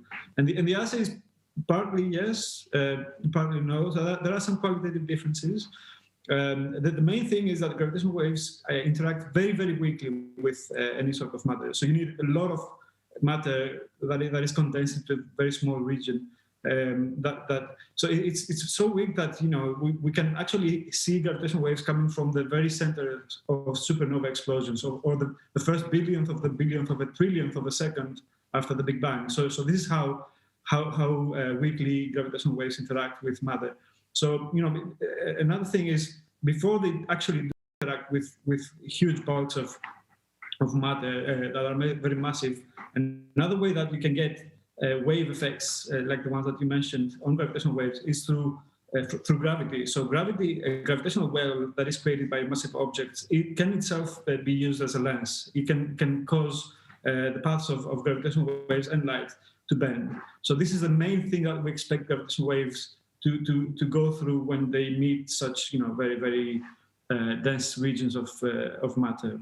And the other final qualitative difference of gravitational waves is that they actually self-interact. So gravitational waves also interact with themselves, and this makes the situation a bit more tricky, especially when you are in a strong gravity regime. So yeah, overall, you'd expect wave effects to happen on gravitational waves, but not in exactly the same way as you do with light, for example. Awesome, thanks so much. That's super interesting. So next, we're going to go to a very tricky question that none of us really wanted to answer, but we're going to go ahead anyway. So the question is from Abhinav Chowdhury, and it is, what was the view of Stephen Hawking on string theory? And Fran has very lovely decided to say something about this. Go ahead. Hello. So in terms of what Stephen Hawking's view was, I know that he used concepts of string theory in some of his work, but beyond that, I wouldn't want to put words into his mouth in saying what his view was on the matter. I can tell you more broadly that string theory is probably the most popular theory among theoretical physicists that unifies quantum mechanics and gravity, which is a very important goal, but that research on string theory is still really ongoing, in particular to try to make contact between string theory and observations that we can actually make of the universe. So there's still lots more work to be done. Awesome. Thank you so much, Fran. Okay. So the next one we have is from Chris Crow in Cambridge. And the question is, given the CMB B mode polarization is yet to be discovered and is probably below galactic dust and synchrotron emission, will we ever prove cosmological inflation? Does anyone want to take this one? We're running a bit empty here. I'm going to pick someone at random. I can talk if you want. Thank you, Angelo. Take it away. So you're right that could be maybe the possibility that the inflation generated this B mode polarization in the CMB, that they are too weak to be observed. And in that case, I wouldn't know what's the answer, but I know that we still don't know this. The researchers are still looking for this B mode polarization wave, and there are still other ways in which we could observe consequences from what happened to inflation in other ways that comes, for example, for the phases just after inflation. So there's quite a hope that inflation, that B mode polarization are not the only proof that inflation happened. And so, but there's no current estimate and agreement in science if really if they're too small. Like what you say, that they're probably too small, it's not something that all the scientific community agree. That's why we're still looking for it. Great, thanks, Angelo. And I think Elisa had something she wanted to add to that. Yeah, I want to add something that since Eiichiro gave this wonderful talk before we had this Q&A, Eiichiro is involved in a project called Lightbird, which is one of the leading projects that is the goal is to detect gravitational waves, primordial gravitational waves. So be tuned to around 2030s when this telescope is going to be released. I just wanted to add something. So if you discover gravitational waves, you're not necessarily proving inflation, because there are alternative models or even thousands of models within inflation that can generate the same gravitational wave signal. So I guess not all researchers agree with what I just said, but I would say half and half think that if you seek primordial gravitational waves, and again, primordial are the ones that would come either from inflation or alternative to inflation, alternative explanations for the early universe, and half of the researchers think that this would not falsify inflation. So it is also a big debate in the community, a fun one. Great. Thanks so much for your insight, guys. Okay, so next we have a question from another anonymous, and that question is going to go to Fran, and it is, why is it hard to collect information about dark matter? This is a great question. So dark matter, we have only detected so far gravitationally. All the evidence for dark matter is because we can see its gravitational pull on other matter. And it might be that dark matter doesn't have any other kinds of interactions apart from gravity, and then we simply wouldn't be able to detect it any other way. This would make me very sad, of course. So I'm hoping that dark matter does interact very weakly with the standard model particles. So those are the particles that we're made of and include things like photons, particles of light. Now, if dark matter interacts very weakly with photons, for example, then we might be able to detect these very weak interactions by making very sensitive measurements with very large detectors.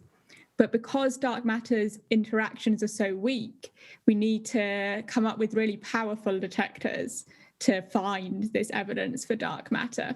And that's why it's so difficult, because it interacts so weakly with the particles that we're made of and can see. Fabulous. Thanks so much, Fran. And Omar wanted to add something to that as well. Go ahead. Yeah, I wanted to add something to what Fran said before. So she said that that dark matter interacts gravitationally. And one thing is, actually, if you want, you can go online and look for maps of the dark matter. So this is because the CMB photons are also affected by the dark matter in the universe.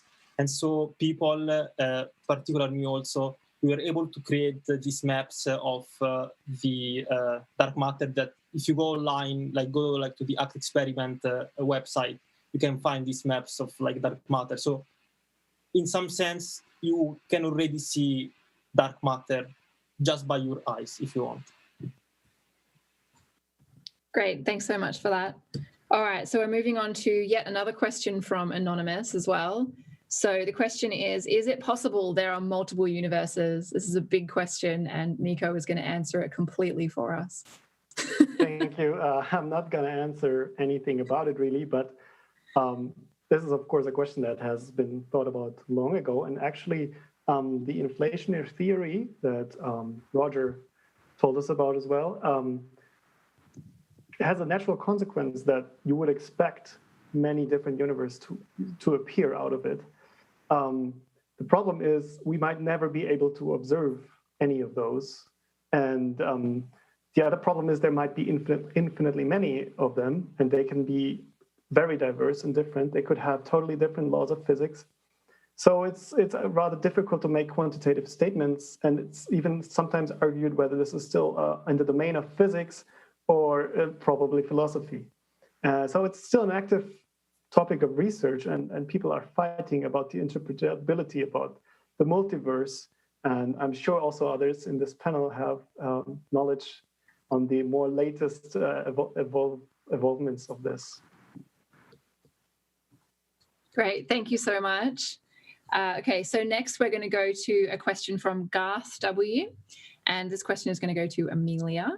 And it is, what is the hard evidence for dark matter and dark energy isn't this a manifestation of the failure of current theories? Bit of a stab there, but go ahead, Amelia. Yeah, so I think the kind of aim behind this question is to try and put dark energy and dark matter more in the context of what our current theories are. And this person said, is it a manifestation of a failure of the current theories? Well, that's sort of, if you want to look at it that way, in a way, I mean, we can only describe 5% of our universe with like matter that we know of. And it's right to say that, as Fran was talking about before, as dark matter only interacts gravitationally, that's the only sort of indirect way that we've been able to see it. We haven't detected it directly yet, but both of these areas are ongoing areas of research in physics at the moment. And they're very much sort of, there's lots of different theories of dark matter, lots of different theories of sort of contesting theories that sort of go, contest dark energy. So there's lots of other theoretical models for these things as well. It's very much an open question at the moment. Awesome. Thank you so much. Alex wanted to add something to this question, actually. So go ahead, Alex. Yeah, this was a particularly insightful question, I find, because it gives me the chance to underline something that's actually important, and something that was mentioned already, was that we only have gravitational evidence for both dark matter and dark energy. And this has led many people to think about, okay, maybe these things are just manifestations of, well, the 5 theories of gravity, as we call them, which means theories of gravity beyond Einstein's theory of general relativity. This is actually a very active field of research in the cosmological community. The current status quo is that, amazingly, general relativity, keeps surviving all of the tests. But yeah, this is a question we should always keep in mind. Whenever we have to postulate something that looks weird, it's helpful to at least take a breath and ask, okay, could it be something wrong going on with our assumptions on other parts of our understanding of the universe? Yeah, thanks for adding that. That's a super important part of science, is to remain skeptical, even if it's in our own assumptions. So thanks for adding that. The next top question that we have on Slido is again from I, the student at TUM, but I think Miran already touched on this earlier. So the question was about what is inside black holes, and I'm really sorry, I, but the short of it is we have no idea. So we're gonna move on from this one to the next question from Kim. And that question is, if energy is equal to mass, does that mean that the loss of the sun would have no immediate gravitational effect until we lose sight of its light? That's a great question, and Alex wants to answer this one. Yeah, I think the answer to that question is positive. So if the sun automatically disappears, let's pretend that will happen, we will only feel its gravitational absence at the same time we would feel its electromagnetic absence. So and this is a consequence not so much as the fact that energy is equal to mass, but rather the fact that light and gravitational waves travel at the same speed. This is a prediction of general relativity, and more time, it was proved true very recently by a simultaneous detection. This was an amazing detection of simultaneous detection of the gravitational wave signal at the light emitted by two neutron stars. This proved that gravitational waves travel at the same speed as light, and was one more chapter in the success story of general relativity. One chapter of many. Thank you so much. Okay, so our next question is from Martin from Sheffield, and it's a fabulous question, and Miran wants to give it a stab. So that question is, what is a singularity?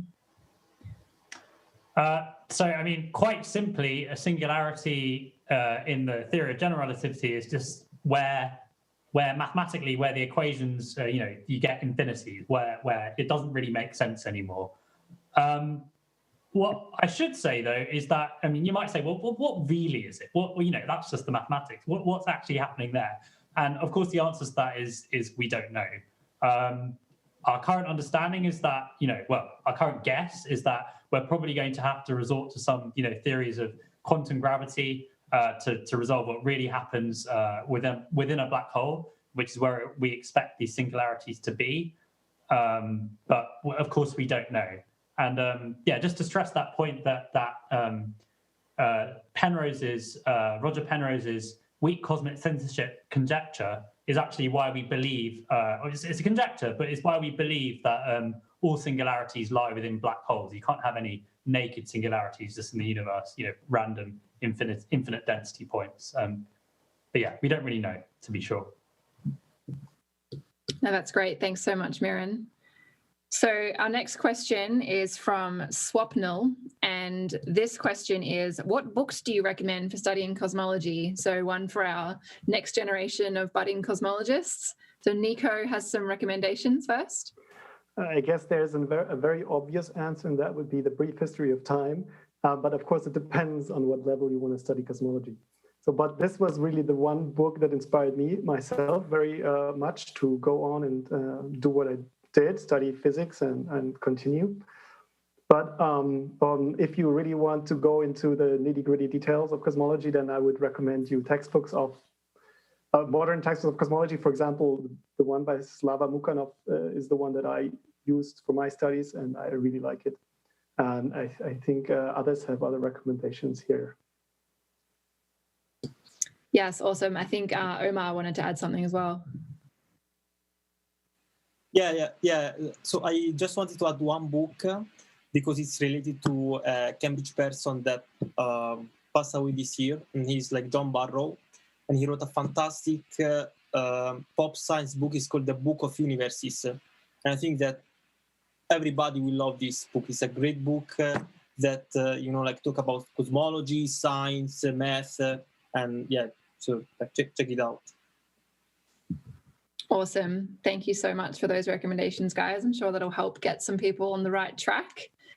So after that one, our next question comes again from Anonymous, and it is, how much energy is radiated away in gravitational waves in the very early universe? And again, we're going to go to our resident gravitational wave expert, Mihalis. Yeah, that's a great question. So I actually wanted to also suggest a book on cosmology, which is by Scott Doddleson. I think the name of the book is Modern Cosmology. That was very helpful for me when I was studying. So yeah, from the early universe, the answer is we'll probably get a lot of energy, like humongous amounts of energy in gravitational waves in the early universe. But it's very difficult to kind of imagine. To quantify this in terms of an expanding universe. So the best thing we can do is to try to measure how much of this propagates to us in the same way that the cosmic microwave background propagates to us. So we are searching for this kind of backgrounds. We call them the stochastic gravitational wave backgrounds of cosmological origin. And the fact that we haven't observed such a thing, so this would appear in our detectors as a kind of noisy, humming background that we could not explain in any other means. And the fact that we have not seen such a thing yet means that we can place an upper bound on the quantity of gravitational waves in such a stochastic background from the early universe. And the way that people like to measure things coming from the early universe, to measure kind of not energies, because of course if the universe is infinite, then the energy would also be infinite. But energy densities, let's say, in the current universe, is by comparing the energy density of this gravitational wave background to what we call the critical density. So the energy density that you need to close the universe in some sense, to make it kind of collapse onto itself in a way, as a geometry. I mean, so the more energy you have concentrated per unit volume, the more likely it is that the universe is closed. And so when you compare it with this critical density, then the latest bounds give you that the amount of gravitational wave energy density in the current universe is an extremely small fraction of this critical density. I think it's 10 to the minus 6 or 7. I can't remember it from the top of my head, but yeah. So maybe a cosmologist can chip in and maybe comment on what amount this energy would relate to in the early universe. Good question. Any takers for that? I mean, in cosmology, we measure from the CMB, we measure the R, like the so-called like R parameter, like this, like the amplitude of the tensor, like gravitational perturbation over like the scalar ones, and this much smaller than the perturbation that you see like the temperature map of the Great, thanks, Omar. All right, so our next question is from S, and it is, if we can't see the beginning of the universe, how do we know the universe even started at all? What if it always existed? And this is a really, really good question, and it's another really active area of research. And of course, as we've heard from a few people now, there is only a certain distance back that we can actually see back in time, and we might be able to see further with gravitational waves.